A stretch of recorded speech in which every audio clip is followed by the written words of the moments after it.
খুব বেশি দিন আগের কথা তো আর না। তখন তো বেশ চারদিকে আলো, অটোরিকশা চলাচল করছে, যাতায়াত ব্যবস্থাও ভালো, লোকজন তো গভীর রাত্রে আসা যাওয়া করছে। তো অনেকেই কিন্তু জানতেন না যে গ্রামে একটি আত্মহত্যার ঘটনা ঘটেছে আর এত দ্রুততার সাথে কবরও দেওয়া হয়েছে। তো যখন কিছু লোকজন ওই দিক দিয়ে যাচ্ছিলেন, তখন ওনারা দেখেছিলেন যে কবরস্থানের কাছে একটা সাদা কাপড় পরা ব্যক্তি, এটা যে পুরুষ না এটা বোঝা যাচ্ছে, একটা নারী অবয়বী হবে, ঘোরাফেরা করছে। তো ওনারা এটা দেখে খুব বেশি আসলে মাথা ঘামান নাই, ওনারা ওনাদের মতো চলে গেছেন। তো এমনটা কিন্তু ওই রাত্রে হয়েছে। তো এই ঘটনার খুব একটা আলোচনা শোনা যায় নাই 14 থেকে 15 দিন। কেউ কেউ এটা নিয়ে আলোচনা করেছেন, তবে সেটা অতটা মুখে মুখে ছড়ায় নাই। 14 থেকে 15 দিন পরে ঘটে একটি ভয়ঙ্কর ঘটনা। ওই গ্রামের একটি ছেলে, ওই কবরস্থানের কাছাকাছি ওর বাড়ি, ওর বাড়ির পাশেই রয়েছে একটি আখ ক্ষেত। তখন আখ হয়েছে, তো সে মাঝে মাঝেই ওই আখ ক্ষেত থেকে আখ ভেঙে নিয়ে এসে খেত। দিনের বেলা তখন জোহরের আজান দিয়েছে কি দেয় নাই বা দিবে দিবে এরকম একটা সময় আর কি। তো ছেলেটা বাড়ির কাউকে কিছু না বলে আখ ক্ষেতের দিকে এগিয়ে গেছে। ছেলেটার বয়স 10 থেকে 12 বছর হবে, 12 বছর উপরে হবে না আর কি, 10 বছরের কম হবে না, ওর বয়সের রেঞ্জটা 10 থেকে 12 বছর আর কি। ও তো মাঝে মাঝেই আশেপাশে যায়, গ্রামের ছেলে পেলে তো সবসময় আশেপাশে একা একাই ঘুরে অভ্যস্ত, যার কারণে বাড়ির পেছনে যাবে আখ খেতে, সবসময় তো আখ ক্ষেত থেকে আখ ভেঙে নিয়ে এসে খাই, এটা তো আর কাউকে বলে যাওয়ার প্রয়োজনীয়তা নাই। সে ওরকম চিন্তা করেই আখের খেতে গিয়েছে। তো আখের খেতে যখন গিয়েছে, ও দেখছে যে কোন আখটা ভাঙা যায়। তো এরকম দেখে দেখে সে একটু ভেতরের দিকে চলে গেছে। আখ ক্ষেত আমরা যারা দেখেছি, বিশেষ করে এই গ্যান্ডারি আখ যেগুলো, সেগুলো কিন্তু একরকমভাবে দাঁড়িয়ে থাকে। আবার কিছু দেশি আখ আছে, এক একটা জায়গায় এক এক নাম আর কি, সেগুলো অনেক সময় 5-6টা একসাথে এক করে মাঝখানে আখের যেই পাতা রয়েছে এটা দিয়ে একটু গিট দিয়ে রাখা হয়। তো ওই আখটা এরকমই ছিল, দেশি আখ আর কি, যেগুলো খুব শক্ত হয়, শক্ত টাইপের হয়। গ্যান্ডারি আখ তো একটু নরম। তো ও দেখছে যে কোনটা ভাঙা যায়। তো এরকম দেখতে দেখতে সে একটু ভেতরের দিকে চলে গেছে আখ ক্ষেতের। যখন সে ভেতরের দিকে গিয়েছে, তখন খসখস খসখস শব্দ হচ্ছে, মনে হচ্ছে সামনে থেকে খুব দ্রুত খসখস শব্দ করে এগিয়ে আসছে। তখন ও সামনের দিকে যখন তাকিয়েছে যে আওয়াজটা কে করছে, প্রথম দিকে চিন্তা করেছে যে কোনো মানুষজন হয়তো বা ঢুকেছে, এরকমই হবে। আর আখ ক্ষেতটা ওদের নিজেদেরই, এই জন্য ওর কিন্তু কোনো ভয় ডর ছিল না। এমন না যে সে অন্যের আখ ক্ষেতে ঢুকে আখ চুরি করতে গেছে, যার কারণে ওর মনের মধ্যে তো কোনো ভয় ডর নাই। সে আরও চিন্তা করছে আমাদের আখ ক্ষেতের ভিতরে কে আসলো রে। ও যখন তাকিয়েছে, ও দেখে সামনে আখ যেগুলো রয়েছে গুটি গুটি করে বাঁধা আর কি, এগুলো মনে হচ্ছে সরে সরে যাচ্ছে। মনে হচ্ছে যে অনেক উঁচু কোনো কিছু ওর দিকে এগিয়ে আসছে। আর এই ধরনের শব্দ যেরকম হয় আর কি, বিশেষ করে ওখানে শুকনো শুকনো আখের পাতা ছিল যেগুলো, ওখানে খসখস শব্দ হচ্ছে। আর আখ নড়াচড়া হলে যেরকম শব্দ হয় ওরকম শব্দ হচ্ছে। এরকম শব্দ হতে হতে ওর দিকে এগিয়ে আসে। তখনও বুঝতে পারছে না যে কি এগিয়ে আসছে। হঠাৎ করেই ওর সামনে ভয়ঙ্কর একটা জিনিস এসে উপস্থিত হয়। দেখে সাদা কাপড় পরা একটা মহিলা, যার মাথার চুলগুলো বেশ লম্বা আর ধবধবে সাদা। মহিলাটা এইভাবে এগিয়ে এসে ওর থেকে 10 থেকে 15 হাত দূরে প্রথমে দাঁড়িয়ে যায়। দাঁড়ানোর পর এত বিশাল একটা হা করে, মনে হচ্ছে ওর মতো 3-4টা ছেলে ওই মুখের মধ্যে ঢুকে যাবে। এরকম বিশাল একটা হা করে ওর দিকে মাথাটা এগিয়ে আনতে শুরু করে। তখন ও ওখান থেকে দৌড় দেয়। দৌড় দিয়ে সে ওই আখ ক্ষেত থেকে বের হয়ে চলে আসছে। আখ ক্ষেত থেকে বের হওয়ার পর তখন ও দেখে যে আরো কিছু মানুষ তারা তাদের বাড়ির দিকে যাচ্ছিল। ওই সময়টা দুপুরবেলা, তো যারা সকাল থেকে মাঠে কাজ করছিলেন তারা কিন্তু দুপুরের খাবার খাওয়ার জন্য বাড়ির দিকে যাচ্ছিলেন। অনেকেরই বাড়ি তো আশেপাশেই আর কি, যাদের বাড়ি একটু দূরে তারা খাবার সাথে নিয়ে আসছিলেন। তো তারা দেখেন যে ওই ছেলেটা এইভাবে চিৎকার করতে করতে দৌড়াচ্ছে। আর ছেলেটাও যখন দেখেছে কিছু মানুষজন, সে আর বাড়িতে না গিয়ে ওই লোকগুলোর কাছে গিয়েছে। তখন ওই লোকগুলো জিজ্ঞেস করছে, কিরে তুই এরকম চিৎকার চেঁচামেচি করছিস কেন, কি হয়েছে? তখন বলে যে কাকা কাকা এই যে এই ক্ষেতের মধ্যে কি যেন একটা বিশাল বড় মুখ হা করে আমাকে খাওয়ার জন্য আগায় আসছে। তখন ওনারা ওই দিকটাতে যান, তবে ওই দিকটাতে ওনারা কিছু না দেখলেও এই আঁখগুলো যে সরানো হয়েছে, অর্থাৎ ভারী কোনো কিছু যে ওই দিক দিয়ে এসেছে, এরকম একটা আলামত ওনারা বুঝতে পেরেছিলেন। তবে কোনো পায়ের ছাপ সেখানে দেখা যায়নি। ছেলেটাকে তো তারা বাড়িতে নিয়ে আসেন, বাড়ির সদস্যরাও জিজ্ঞেস করে, ছেলেটা একই কথা বলে। তো ছেলেটা কিন্তু মারাত্মক ভয় পেয়েছিল, আর ভয় পাবার কারণে সে 4 থেকে 5 দিন জ্বরে আক্রান্ত ছিল। স্থানীয় মসজিদের ইমাম সাহেব উনি এসে ছেলেটাকে ঝাড়ফুঁক করে দেন। আল্লাহর রহমতে ছেলেটা সুস্থ হয়ে যায়। তবে ভয়ের যে একটা ব্যাপারটা, যেটা ওর মনের মধ্যে এমনভাবে গেঁথে গিয়েছিল, ওর স্বাভাবিক হতে অনেকটাই সময় লেগে যায়। তো যাই হোক, এটা তো গেল এই ছেলেটার সাথে ঘটে যাওয়া ঘটনা। হুজুর এসেছিলেন ঝাড়ফুঁক করার জন্য। এবার চলে যাই এই হুজুরের ঘটনার সাথে। এই যে হুজুর, ওনার নাম হচ্ছে মোহাম্মদ আব্দুল হালিম, সবাই হালিম হুজুর বলেই ডাকতেন। উনি স্থানীয় মসজিদের ইমাম সাহেব ছিলেন, আর একজন পরহেজগার ভদ্র মানুষ হিসাবে এলাকার সকল মানুষই তাকে ভালোবাসতেন। হুজুর উনি মসজিদের পাশেই একটি ছোট ঘরে থাকতেন। এই ঘরটা মসজিদ কমিটি তৈরি করে দিয়েছিল যে ইমাম সাহেব থাকবেন বলে। মসজিদ যেটা, এই মসজিদ থেকে 15-20 হাত দূরে ওই ঘরটার অবস্থান। উনি মোটামুটি ঠিকঠাক মতোই কাজ করছিলেন, কোনো ধরনের কোনো সমস্যা হচ্ছিল না। কোনো প্যারানরমাল বিষয়গুলোর অভিজ্ঞতাও ওনার আসলে ওখানে এসে ওইভাবে হয়নি। গ্রামের মানুষজন ওনাকে খুব ভালোবাসেন, সম্মান করেন, বেশ ভালোই চলছিল ওনার। এই যে যেই মহিলা যিনি সুইসাইড করেছিলেন, উনি সুইসাইড করার 40 দিনের মাথায়, যেটা আমাদের দেশে প্রচলিত আছে, 40 বলে যেটাকে, তো এই 40 একটা দাওয়াত পান। আর এই দাওয়াতটা হচ্ছে এশার নামাজের পর। তো উনি এশার নামাজ পড়ে যে পথ দিয়ে ওই বাড়িতে যাবেন, সেটা কিন্তু ওই যে যেই কবরটা ওই মহিলার, সেই কবরের পাশ দিয়ে তাকে যেতে হবে। যদিও বা মসজিদটা ওই গ্রামের মেইন রাস্তার সাথেই, কিন্তু ওই বাড়িতে যেতে হলে ওই কবরের পাশ দিয়ে যেতে হয়।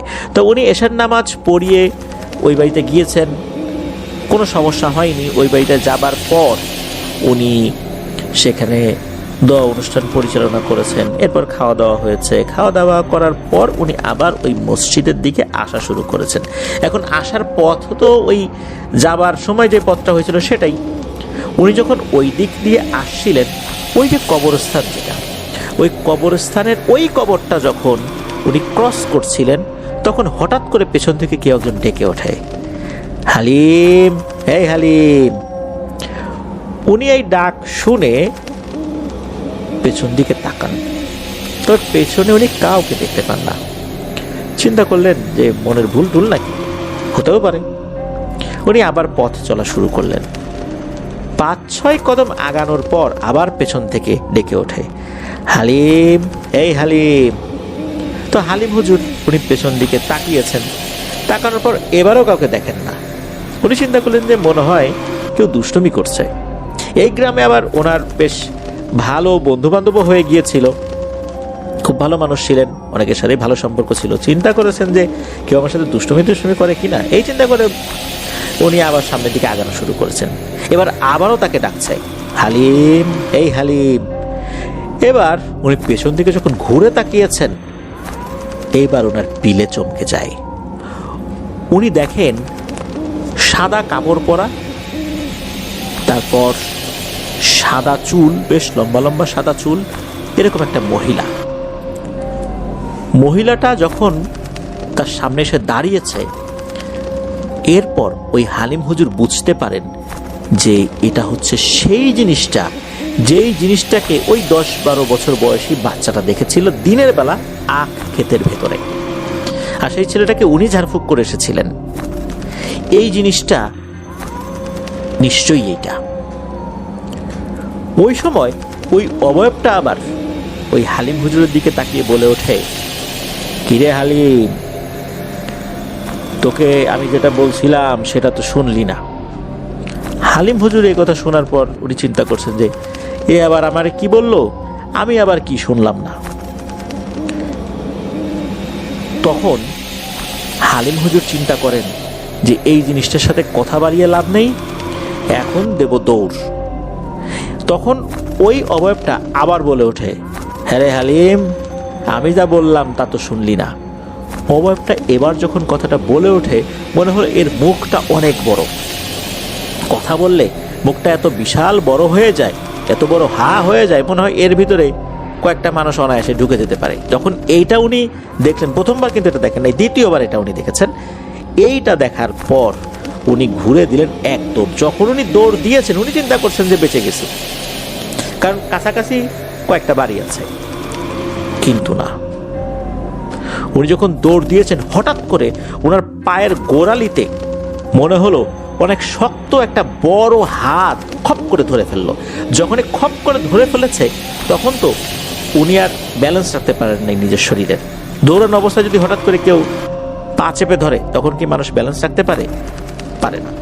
উনি মাটির উপর হুড়মুড় করে পড়ে যান। হুড়মুড় করে পড়ে যাবার পর উনি ওনার পাটা ছাড়ানোর চেষ্টা করছিলেন, কিন্তু না, উনি পাটা ছাড়াতে পারছেন না। মনে হচ্ছে ওনাকে পেছন থেকে টেনে হিঁচড়ে কেউ নিয়ে যাচ্ছে, পা ধরে ওনাকে টানছে পেছন দিকে, উনিও পেছন দিকে চলে যাচ্ছেন। ওই অবস্থাতেই উনি কোনো রকমে যতটুকু আল্লাহর নাম স্মরণ করা যায় সেটা স্মরণ করে পাটা ছাড়ানোর যখন চেষ্টা করেছেন, তখন উনি ছাড়াতে সক্ষম হন আল্লাহর রহমতে। এরপর উনি উঠে আবার দিয়েছেন দৌড়। তবে এবার আর পেছন থেকে কেউ খপ করে ধরে নাই। তবে উনি ভয় পাচ্ছিলেন, এই বুঝি তার কাঁধের উপরে খপ করে কেউ ধরে, অথবা ঘাড়ের উপরে খপ করে ধরে, অথবা আবারও পায়ে খপ করে ধরে। কিন্তু আল্লাহর রহমতে এরকমটা হয়নি। উনি একটি কাছাকাছি বাড়িতে ঢুকে পড়েন আর সবাইকে ডাকতে থাকেন। লোকজন তো তখন জেগেই ছিল, রাত তো তখন বেশি হয় নাই। সবাই তো ইমাম সাহেবকে দেখে চমকে ওঠেন যে হুজুর, আপনি এত রাত্রে এইভাবে চিৎকার করছেন, ঘটনা কি? তখন হুজুর একটু স্বাভাবিক হয়ে সব কথা খুলে বলেন। লোকজন বের হয়ে আসে, বের হয়ে এসে খোঁজাখুঁজি করে। স্বাভাবিকভাবেই আর কাউকে তো দেখা যাবে না, কারণ লোকজন আসলে তো এই জিনিসগুলো থাকেও না, অধিকাংশ সময় এটাই ঘটে। তো লোকজন কি করে, হুজুরকে তার ঘর পর্যন্ত দিয়ে আসে, মানে মসজিদের পাশে যে ঘরটা ছিল যেটাতে উনি থাকতেন। তো উনি ঘরে গিয়েছেন, উনি রাত্রে শুয়েছেন। গভীর রাত্রে ওনার ঘুম ভেঙে যায় কারো হাঁটাহাঁটির শব্দে। মনে হচ্ছে যে ওনার ঘরের পাশ দিয়ে কেউ হাঁটছে। তবে এই হাঁটাহাঁটির শব্দ ওনার জন্য আসলে নতুন কিছু ছিল না, কেননা রাস্তার পাশেই তো মসজিদ, আর ওখানেই তো ওনার থাকার ঘর। তাই রাস্তা দিয়ে যদি কোনো বাইক যায়, অটোরিকশা যায়, সেই শব্দ কিন্তু ওনার কানে আসে, আর সেই শব্দে রাতের বেলা তার ঘুমও ভেঙে যায়। আর গভীর রাত্রেও ওদিক দিয়ে অনেক লোকই চলাচল করে, যার কারণে এটা নতুন কিছু না। তবে উনি প্রথম রাত্রে এই বিষয়টা স্বাভাবিক মনে করলেও দ্বিতীয় রাত্রে যখন একই শব্দ শুনেছেন, উনি খেয়াল করলেন যে এটা রাস্তার সাইড থেকে আসছে না, শব্দটা আসছে রাস্তার অপোজিট সাইড থেকে, অর্থাৎ রাস্তার যেই পাশে ঘর সেখান থেকে না, যেই পাশে কোনো কিছু নাই, ঝোপঝাড়, মনে হচ্ছে ওই দিক থেকে শব্দটা আসছে। উনি তো অবাক হলেন, ঘটনা কি? তবে উনি এটা ওই রাত্রে দেখতে বের হন নাই। এরকম কয়েক রাত চলার পর উনি এক রাত্রে দেখতে বের হয়েছেন ঘটনাটা কি। উনি বের হওয়ার পরও কিছু দেখেন না। উনি যখন ঘরে ঢোকেন তখন আবার হাঁটাহাঁটির শব্দ শোনা যায়, আবার বের হন, কিছু দেখেন না। একটা পর্যায়ে বিরক্ত হয়ে উনি আবার ঘরে ঢুকে শুয়ে পড়েন। এরকম হয়েছে বেশ কয়েক রাত। এক রাত্রে হয় কি, ইলেকট্রিসিটি চলে যায়। উনি যদিও বা রুমের দরজা জানালা বন্ধ করেই ঘুমাতেন, দরজা তো খোলা রাখার প্রশ্ন আসে না, জানালা মাঝে মাঝে খোলা রাখতেন, তবে এই টাইপের ঘটনার কারণে উনি বেশ কয়েক রাত জানালা বন্ধ রেখেছিলেন। তবে এক রাত্রে ইলেকট্রিসিটি চলে গেছে, গরমও পড়েছে বেশ, ওই রাত্রে উনি জানালা খোলা রাখতে বাধ্য হয়েছিলেন। তো জানালার পাশেই শুয়েছিলেন, একটা হাত পাখাও ছিল, কারণ ফ্যান তো চালানো যাচ্ছে না, ইলেকট্রিসিটি নাই, হাত পাখা দিয়ে বাতাস করছেন নিজেকে। কোন একটা সময় উনি ঘুমিয়ে পড়েন। ওনার ঘুম ভেঙে যায় এক ধরনের গোংরানির আওয়াজে। গোংরানির আওয়াজ কোথা থেকে আসে? উনি ঘুম থেকে উঠে খাটের উপর বসে চিন্তা করছেন আওয়াজটা কোন দিক থেকে আসছে। উনি বুঝতে পারলেন আওয়াজটা ওনার মাথার কাছে জানালাটা খোলা আছে, ওই দিক থেকেই আসছে। তো উনি উঠেছেন যে কি ব্যাপার, আওয়াজটা কে করে। চিন্তা করেছেন হয়তোবা কুকুর করছে, কেননা অনেক সময় দুটো কুকুর যদি মুখোমুখি হয় তখন কিন্তু এরকম শব্দ করে। এই চিন্তা করে উনি জানালার দিকে যখন তাকিয়েছেন, শুরুতে অবশ্য কিছু দেখেন নাই, উনি একটু মাথাটা বের করেছেন যে জিনিসটা কি, কিসের শব্দ করে। দূর থেকে তো আসলে বোঝা যায় না, অন্ধকার, জানালা শিক আছে। এখন একদম শিকের কাছে যখন মাথাটা নিয়ে আসছেন, নজরটা বের করেছেন যে বাইরে কি এরকম আওয়াজ করছে, তখন হঠাৎ করে ওনার চোখের সামনে একটা জিনিস চলে আসে। মানে এই নাই, হঠাৎ করে সামনে চলে আসছে। আর সেই জিনিসটা হচ্ছে সেই সাদা শাড়ি পরা, সাদা চুলওয়ালা, লম্বা মুখের সেই মহিলাটা। এসেই বলছে, কি রে হালিম, তোকে কি বলছিলাম, কথা তো শুনলি না।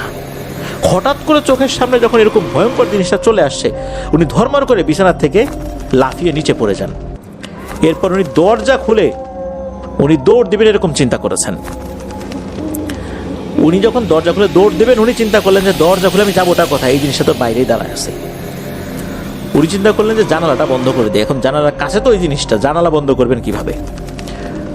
উনি যখন ঘুরে আবার জানালার দিকে তাকিয়েছেন, তখন দেখেন ওই জিনিসটা নাই। তখন উনি দ্রুত জানালা বন্ধ করে দেন। জানালা যখন উনি বন্ধ করতে যাচ্ছিলেন, তখন ওনার কাছে মনে হয় যে এখনই যদি আবার সামনে চলে আসে। এই জন্য ওনার হাতের কাছে থাকা একটা শক্ত জিনিস, লম্বা জিনিস, ওটা দিয়ে জানালাটা ক্লোজ করেছিলেন। এরপর উনি জানালাটা লক করে দিয়েছিলেন। তীব্র গরমে উনি ঘেমে যাচ্ছেন, তারপরও বাইরে বের হতে পারছেন না। তবে ওই রাত্রে আর কোনো ভয়ের ঘটনা ঘটেনি। কিন্তু সমস্যা হলো যে উনি ওই রাত্রে এতটাই ভয় পেয়েছিলেন, উনি সিদ্ধান্ত নিলেন উনি এই গ্রামে আর থাকবেন না। পরদিন ফজরের নামাজের পরপরই উনি মসজিদ কমিটির যারা যারা ওই সময় ফজরের নামাজে আসলেন তাদেরকে জানিয়ে দেন যে উনি এইখানে আর চাকরি করবেন না, উনি এলাকায় চলে যাবেন। ওনার কিছু পারিবারিক কাজ পড়ে গেছে, উনি আর দূরে থাকতে পারছেন না। লোকজন বললেও যে আপনি কেন চলে যাবেন, আপনি যান, পরিবারকে সময় দিয়ে আসেন, আমাদের তো স্থানীয় একজন মুয়াজ্জিন সাহেব আছেনই, উনি আপনার অনুপস্থিতিতে কাজ চালিয়ে নেবেন, আপনি যান। কিন্তু হুজুর বললেন যে না, আমি একবারেই চলে যাব, এখান থেকে বিদায় নিব।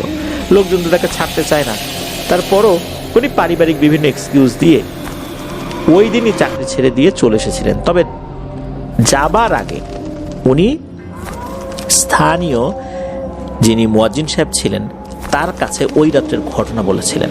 বিশেষ করে ওই রাত্রের ঘটনা তো আছেই, সেই সাথে অন্যান্য রাতে এই যে হাঁটাহাঁটির যে শব্দটা উনি পেতেন, সেই কথাগুলো বলেছিলেন, যার কারণে সেই কথাগুলো সম্পর্কে আমরা পরবর্তীতে জেনেছি। এখনো নাকি ওই কবরের পাশে ওই অবয়বটাকে মাঝে মাঝেই কেউ কেউ দেখে। 2023 সালের ঘটনা, এখন 2025 সাল, 2 বছর প্লাস হয়েছে। তো এটা এখনো নাকি চলমান রয়েছে। প্রিয় লিসেনার্স, আপনি একবার ভাবুন, কেউ জানালা খুলে শুয়ে রয়েছে, হঠাৎ করে জানালার পাশে কোন একটা আওয়াজ, দেখতে গেল যে আওয়াজটা কে করেছে। জানালা দিয়ে তাকালে দেখা গেল যে কেউ নাই। ওই সময় যদি হঠাৎ করে সামনে একটা অবয়ব চলে আসে, তখন বুকের মধ্যে কি ধরনের একটা কম্পন অনুভূত হতে পারে একবার ভাবুন। এরকম একটা ভয়ঙ্কর ব্যাপার যদি কারোর সাথে ঘটে, আর এটা যে আরো পরবর্তীতে ঘটবে না এর নিশ্চয়তা তো দেওয়া যায় না। তবে ওই অবয়বটা যে হুজুরকে কি বলেছিল সেটা কিন্তু হুজুর বুঝতে পারেন নাই, যে কিরে হালিম, তোকে তো বললাম তুই তো আমার কথা শুনলি না। সে আসলে কি বলেছিল, কি শুনলো না, এই বিষয়টা উনিও বুঝতে পারলেন না। তবে হুজুর চলে যাবার পর ওনার সাথে এই রিলেটেড কোনো ঘটনা ঘটেছে কিনা সেই বিষয়ে আর জানা যায়নি। এটাই ছিল ঘটনা। ধন্যবাদ জানাচ্ছি রবি ভাইকে ওনার পাঠানো এই ঘটনাটির জন্য। প্রিয় লিসেনার্স, চলুন চলে যাব আমাদের এবারে শনি রাতের 33তম আয়োজনের দ্বিতীয় এবং শেষ ঘটনায়।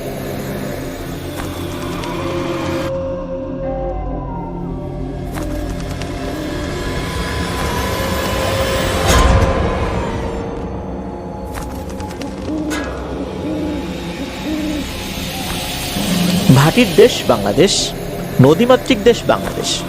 ভৌগোলিক অবস্থানগত কারণেই বাংলাদেশে অসংখ্য নদী নালা বয়ে চলেছে, সেই সাথে বাংলাদেশে ছড়িয়ে ছিটিয়ে রয়েছে অসংখ্য বিল। বাংলাদেশের বৃহত্তম বিল চলন বিল, যা পাবনা, সিরাজগঞ্জ ও নাটোর জেলার বিস্তীর্ণ জায়গা জুড়ে অবস্থিত। দ্বিতীয় বৃহত্তম বিল ডাকাতিয়া বিল, যা খুলনা জেলার ডুমুরিয়া এবং ফুলতলা উপজেলা জুড়ে বিস্তৃত। ডাকাতিয়া বিলকে পশ্চিমা বাহিনীর নদীও বলা হয়। কথিত আছে একটা সময় বর্ষাকালে এই বিলে যখন পানি জমত তখন অনেক ডাকাতি নাকি হতো, যার কারণে বিলটির নাম ডাকাতিয়া বিল হয়ে গেছে। বাংলাদেশের তৃতীয় বৃহত্তম বিল আড়িয়াল বিল, যা মুন্সিগঞ্জ জেলার শ্রীনগর উপজেলায় রয়েছে। পদ্মা ও ধলেশ্বরী নদীর মধ্যবর্তী জায়গা জুড়ে এই বিলের অবস্থান। এছাড়া যশোরের ভবদহ বিল, যা মনিরামপুর, কেশবপুর এবং অভয়নগর উপজেলা জুড়ে রয়েছে। আমাদের আজকের ঘটনা কিন্তু এই ডাকাতিয়া বিলকে কেন্দ্র করে। বিল কেন্দ্রিক অনেক ভৌতিক ঘটনা কিন্তু ঘটে। বিভিন্ন মানুষের কাছে বিলের আবেদন এক এক রকম। কেউ বিলে মাছ ধরে, কেউ বিলে কৃষিকাজ করে যখন শুকনোর মৌসুম থাকে, আর ভৌতিক ঘটনা প্রেমীদের কাছে বিল ভৌতিক ঘটনার অন্যতম একটি সোর্স হিসেবে পরিচিত। আমাদের আজকের এই শনি রাতের 33তম আয়োজনের দ্বিতীয় এবং শেষ ঘটনাটি কিন্তু বিলকে কেন্দ্র করে, আর সেটি এই ডাকাতিয়া বিলকে কেন্দ্র করেই। ঘটনাটি আমাদেরকে পাঠিয়েছেন রাইসুল ইসলাম রিপন ভাই। ওনার বাড়ি খুলনা জেলার ডুমুরিয়া উপজেলার 1 নং ধামালিয়া ইউনিয়নের টোলনা গ্রামে। উনি একটি চাকরি করছেন, আর বর্তমানে উনি রয়েছেন উত্তরা 7 নং সেক্টরে। ঘটনাটি ঘটেছিল ওনার চাচার সাথে। ওনার চাচার নাম মোহাম্মদ সোহরাব মীর, আর ঘটনার সময়কাল 2013। ঘটনার সময় কোন মাস ছিল তা নির্দিষ্ট করে বলা না গেলেও তা আগস্ট মাস হতে পারে বলে অনুমান করা যায়। এই সোহরাব মীর চাচা, উনি একজন কৃষক। ঘটনার সময় ওনার বয়স ছিল 44-45 বছর। উনি একজন প্র্যাকটিসিং মুসলিম। ওনার নিজস্ব বেশ ভালো জমি রয়েছে, সেই সাথে ওনার মাছের ঘেরও রয়েছে। আমরা জানি খুলনা বাগেরহাট অঞ্চলে কিন্তু অনেক মাছের ঘের রয়েছে। বিশেষ করে চিংড়ি চাষের জন্য এই এলাকা উত্তম জায়গা হিসেবে পরিচিত। জুন জুলাইয়ে নাকি গলদা চিংড়ির রেণু দেওয়া হয়, আর চিংড়ি মাছকে নাকি রাতের বেলা খাবার দিতে হয়। চিংড়ি মাছের যে ঘেরগুলো, এর চতুর্দিকে শক্ত বেড়া দিতে হয়, তা না হলে নাকি চিংড়ি মাছ বেরিয়ে যেতে পারে। এই যে সোহরাব চাচা, ওনার কিন্তু একটা চিংড়ির ঘের ছিল, আর এই চিংড়ির ঘেরটাতে যেতে হলে এই ডাকাতিয়া বিল দিয়ে যেতে হবে। ওনার যেখানে বাড়ি সেখান থেকে প্রায় 1 কিলোমিটার পথ পাড়ি দিয়ে ওনাকে ওনার ঘেরে যেতে হবে। যাবার আগে আরো অনেকগুলো ঘের রয়েছে। ওনার যে যাবার পথ, এই পথে একটি শ্মশানও পড়ে। এই যে টোলনা গ্রাম, এখানে বেশ কিছু হিন্দু পরিবার রয়েছে, তাদের কেউ মারা গেলে একটি ছোট শ্মশান রয়েছে, সেই শ্মশানে লাশ দাহ করা হয়। তবে শ্মশানে যেমনটা হয় যে অনেক ঝোপ জঙ্গল এরকম থাকে না, না বিষয়টা এরকম না, বেশ পরিষ্কার পরিচ্ছন্ন শ্মশান, সেখানে কয়েকটা গাছ রয়েছে বড়, এই যা, তাছাড়া ওরকম কোনো ভুতুড়ে বলে মনে হয় না। সবসময় যে সেখানে লাশ দাহ করা হয় বিষয়টা এরকমও না, কখনো কখনো দাহ করা হয়। এটা কোনো পরিত্যক্ত শ্মশান না, যেটা এখনো ব্যবহৃত হচ্ছে। তো এই শ্মশানের যে জমিটা, এই জমিটা পাড়ি দিয়েই মূলত এই সোহরাব চাচার ঘেরের ওদিকে যেতে হয়। শ্মশানের জমিটা পাড়ি দিয়ে আর একটা ঘের রয়েছে, সেই ঘেরের পরেই হচ্ছে সোহরাব চাচার ওই ঘের অবস্থিত। যেহেতু চিংড়ি মাছকে রাতের বেলা খাবার দিতে হয়, এই জন্য রাতের বেলায় সেখানে যেতে হবে। ওখানে যাবার জন্য ওনার একটা আলাদা নৌকা ছিল, সেই নৌকা বেয়েই উনি সেখানে যেতেন। আর এই ঘেরগুলোর মাছ পাহারা দেবার জন্য কিন্তু টং ঘর তৈরি করা হয়। তো ওখানেও কিন্তু একটা টং ঘর ছিল। স্থানীয়ভাবে এই টং ঘরকে ওনারা ওনাদের মতো করে অভিহিত করেন। এগুলো বাঁশ দিয়ে, কাঠ দিয়ে, টিন দিয়ে তৈরি করা হয়। স্থানীয়ভাবে এই টং ঘরগুলোকে ওনারা বাসা বলে অভিহিত করেন। সেখানে 2-3 জন থাকার মতো ব্যবস্থা থাকে সাধারণত। বড় যে ঘেরগুলো থাকে সেখানে তো কয়েকজন লোককে পাহারা দিতে হয়। তো এই সোহরাব মীর চাচার যেই ঘের, এই ঘেরেও একটা বাসা বা টং ঘর ছিল। উনি কখনো কখনো রাতে থাকতেন, কখনো কখনো থাকতেন না। তো এক এক সময় এক একজনকে তো রাতের বেলা খাবার দিতে হতো চিংড়ি মাছকে। তো এক রাত্রে ওনার দায়িত্ব পড়ে, উনি যাবেন সেই রাত্রে। তো উনি যথারীতি রাতের বেলা খাবার শেষ করে নৌকাতে গিয়ে বসেছেন, নৌকাতে খাবার তুলেছেন, এরপর নৌকা চালানো শুরু করেছেন। তো ঠিকঠাক মতোই উনি ওনার ঘেরে এসে পৌঁছান, মাছগুলোকে খাবার দেন। খাবার দেওয়ার পর ওনার যেই টং ঘর, সেখানে গিয়ে শুয়ে পড়েছেন। তো এই টং ঘরের মধ্যে মোটামুটি বেশ কিছু জিনিস থাকতো, যেমন কলসি থাকতো যেখানে পানি রাখা হতো, এরপর কাঁচি, দা, তারপর শাবল, এই ধরনের জিনিসগুলো থাকতো আর কি। আর বালিশ কাঁথা তো থাকতোই। যেহেতু বিল এরিয়া, ঠান্ডা বাতাস কিন্তু বইতো সবসময়, ফ্যান লাগতো না ওখানে। জানালা খোলা থাকলে ফ্যানের কোনো প্রয়োজনই হতো না। জানালাগুলো ওনারা তো যখন ওই টংঘর তৈরি করতেন সেভাবেই আসলে তৈরি করতেন। জানালাটা কোথায় দেয়া যায়, জানালা খোলা থাকলে তো নজরদারি করা যাবে। টংঘরের ভিতরে থেকেও কিন্তু আশেপাশে কেউ আসলো কিনা, মাছ ধরছে কিনা, এটা কিন্তু বোঝা যাবে। এই জন্য ওখানে কিন্তু জানালাও থাকতো, মানে যেভাবে থাকা দরকার আর কি, ওই জায়গার প্রেক্ষাপটে সেভাবে থাকতো আর কি। তো উনি তো ওখানে গিয়েছেন, যাবার পর মাছের খাবার দিয়েছেন, এরপর আশপাশটা দেখে উনি শুয়ে পড়েছেন। তো উনি যখন শুয়ে পড়েছেন তখন ওই বাসা বা ওই টং ঘরের দরজাটা উনি সিটকিনি লাগিয়ে শুয়ে পড়েছেন। তো সময়টা আনুমানিক রাত 1টার কাছাকাছি হবে, এমন একটা সময় আর কি। উনি যখন শুয়ে পড়েছেন, ওনার ঘুমও চলে আসে। ওনার কাছে ওই সময় কোনো মোবাইল ফোন ছিল না, তবে ওনার কাছে বড় টর্চ লাইট ছিল, চার্জার টর্চ লাইট, অনেক দূর পর্যন্ত আলো যায় সেইগুলো, মানে অনেক আলো হয় যেগুলো আর কি। তো সোহরাব চাচা শুয়ে পড়েছেন, ঘুম ঘুম এসেছে বা উনি ঘুমিয়ে গেছেন। হঠাৎ করে বাইরের থেকে ডাকাডাকির শব্দ, এই সোহরাব, এই সোহরাব। তো সোহরাব চাচা ভিতর থেকে বলছেন যে এই কে রে, কে ডাকে? তখন বাইরের থেকে বলছে, এই সোহরাব, আমাকে তোর কাছে শুতে নিবি? সোহরাব চাচা চিন্তা করছেন যে কে আবার এখন আসলো। উনি আবার চিন্তা করলেন যে আশেপাশে তো ঘের রয়েছে, তো সেখানে তো লোকজন আছে। অনেক সময় হয় কি যে ওই ঘেরে যে লোকজন থাকে তারা যখন ওই টং ঘরের ভিতরে ঘুমাতে যায়, কখনো কখনো এমন হয় যে অন্য একটা টং ঘরে তারা গিয়েছে, সবাই তো পরিচিত একে অন্যের। উনি চিন্তা করেছেন এরকম কেউ হয়তো বা আসছে। উনি আবার ভিতর থেকে বলছে যে তুমি এখানে এসে শুবা, আমার কাছে তো একটা বালিশ আর একটা কাঁথা রয়েছে, দুইজনের জন্য তো আসলে বালিশ দিতে পারবো না, কাঁথাও নাই, তো তুমি কিভাবে শুবা? তখন বাইরে থেকে বলছে, না না, কোনো অসুবিধা নাই, তুই দরজা খোল, আমি গিয়ে শুয়ে পড়ব। তো সোহরাব চাচা কিন্তু বেজায় সাহসী মানুষ। উনি ওই সময় কিন্তু প্যারানরমাল কোনো জিনিস চিন্তাই করেন নাই। এরকম ঘটনা কিন্তু হয়, রাতের বেলা কেউ এসে বলছে যে আমি এখানে শুবো বা ঘুমাবো, আবার সকালবেলা উঠে চলে যায়, এরকম কিন্তু হামেশাই হয়। উনি এমনটাই মনে করেছেন। উনি কি করেছেন, উঠে যখনই দরজার সিটকিনিটা খুলে দরজাটা হা করেছেন, অর্থাৎ খুলে দিয়েছেন, তখন রহস্যময় একটা ঘটনা ঘটে। মনে হলো খুবই গরম দমকা একটা বাতাস এসে ওনার গায়ে লাগলো এবং বাতাসটা ওনাকে পাশ কাটিয়ে ঘরের মধ্যে ঢুকে গেল। তো বিলের যে বাতাস এটা তো ঠান্ডা হয়, হঠাৎ করে এইরকম গরম বাতাস ওনার গায়ে লাগলো, একবারই লাগলো, এরপরে কিন্তু বাতাস ঠান্ডা।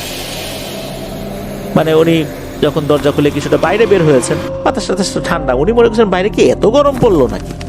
অনেক সময় হয় না যে আমরা তীব্র গরমের মধ্যে যখন এসিতে ঢুকি তখন একটা ঠান্ডা বাতাস আমাদের গায়ে এসে ধাক্কা দেয়, আবার তীব্র গরমের মধ্যে আমরা যখন এসি থেকে বাইরে বের হই, অর্থাৎ এসি রুম থেকে বাইরে বের হই, তখন কিন্তু প্রচন্ড গরম একটা বাতাস এসে আমাদেরকে ধাক্কা দেয়, এরকমটা কিন্তু মনে হয়। তো ওনার কাছে ওরকমটাই মনে হয়েছিল।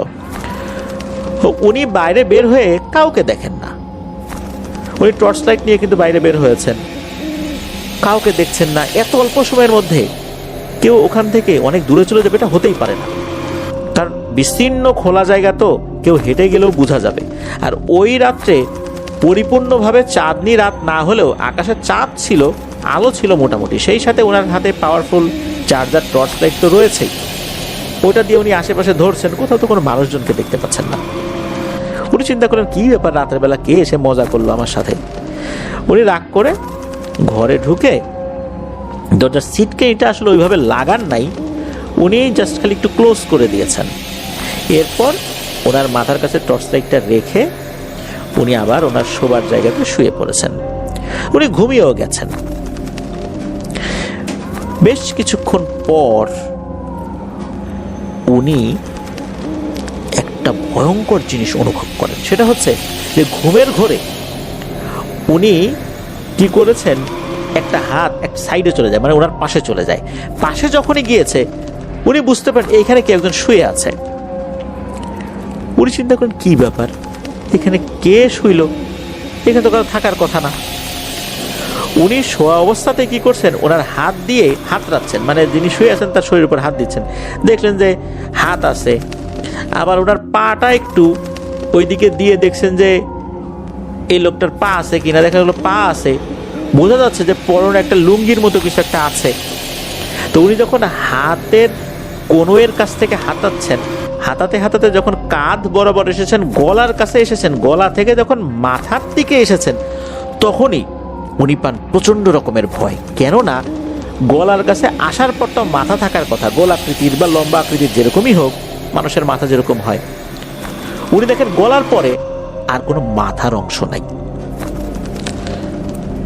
উনি তো পেয়েছেন প্রচন্ড রকমের ভয়। প্রথমে মনে করছেন হয়তো বা ঘুম ভেঙে উনি হাতড়াচ্ছেন অন্ধকারের ভিতরে, এই জন্য কোনো কিছু দেখতে পাচ্ছেন না। তাই বলে কি মাথা থাকবে না? হাত পা স্বাভাবিক মানুষের মতো। অনেক সময় আমরা ঘটনায় শুনি না যে লোমশ, এরকম কিছু না, স্বাভাবিক মানুষ যেরকম হয়, অন্ধকারে যদি তাদের শরীরে আমরা হাত দিই ওরকমই মনে হচ্ছে, কিন্তু মাথা নাই। উনি চিন্তা করলেন, যারে এই জিনিসটা এখানে কিভাবে আসলো। উনি তো প্রচন্ড রকমের ভয় পাচ্ছেন। ভয়ে ওনার মাথার কাছে থাকা টর্চ লাইটটা জ্বালাবেন সেটার সাহস উনি পাচ্ছেন না। উনি তো দোয়া দরুদ পড়ছেন বিড়বিড় করে, যা উনি জানেন। এইভাবে 30 মিনিট চলে যায়।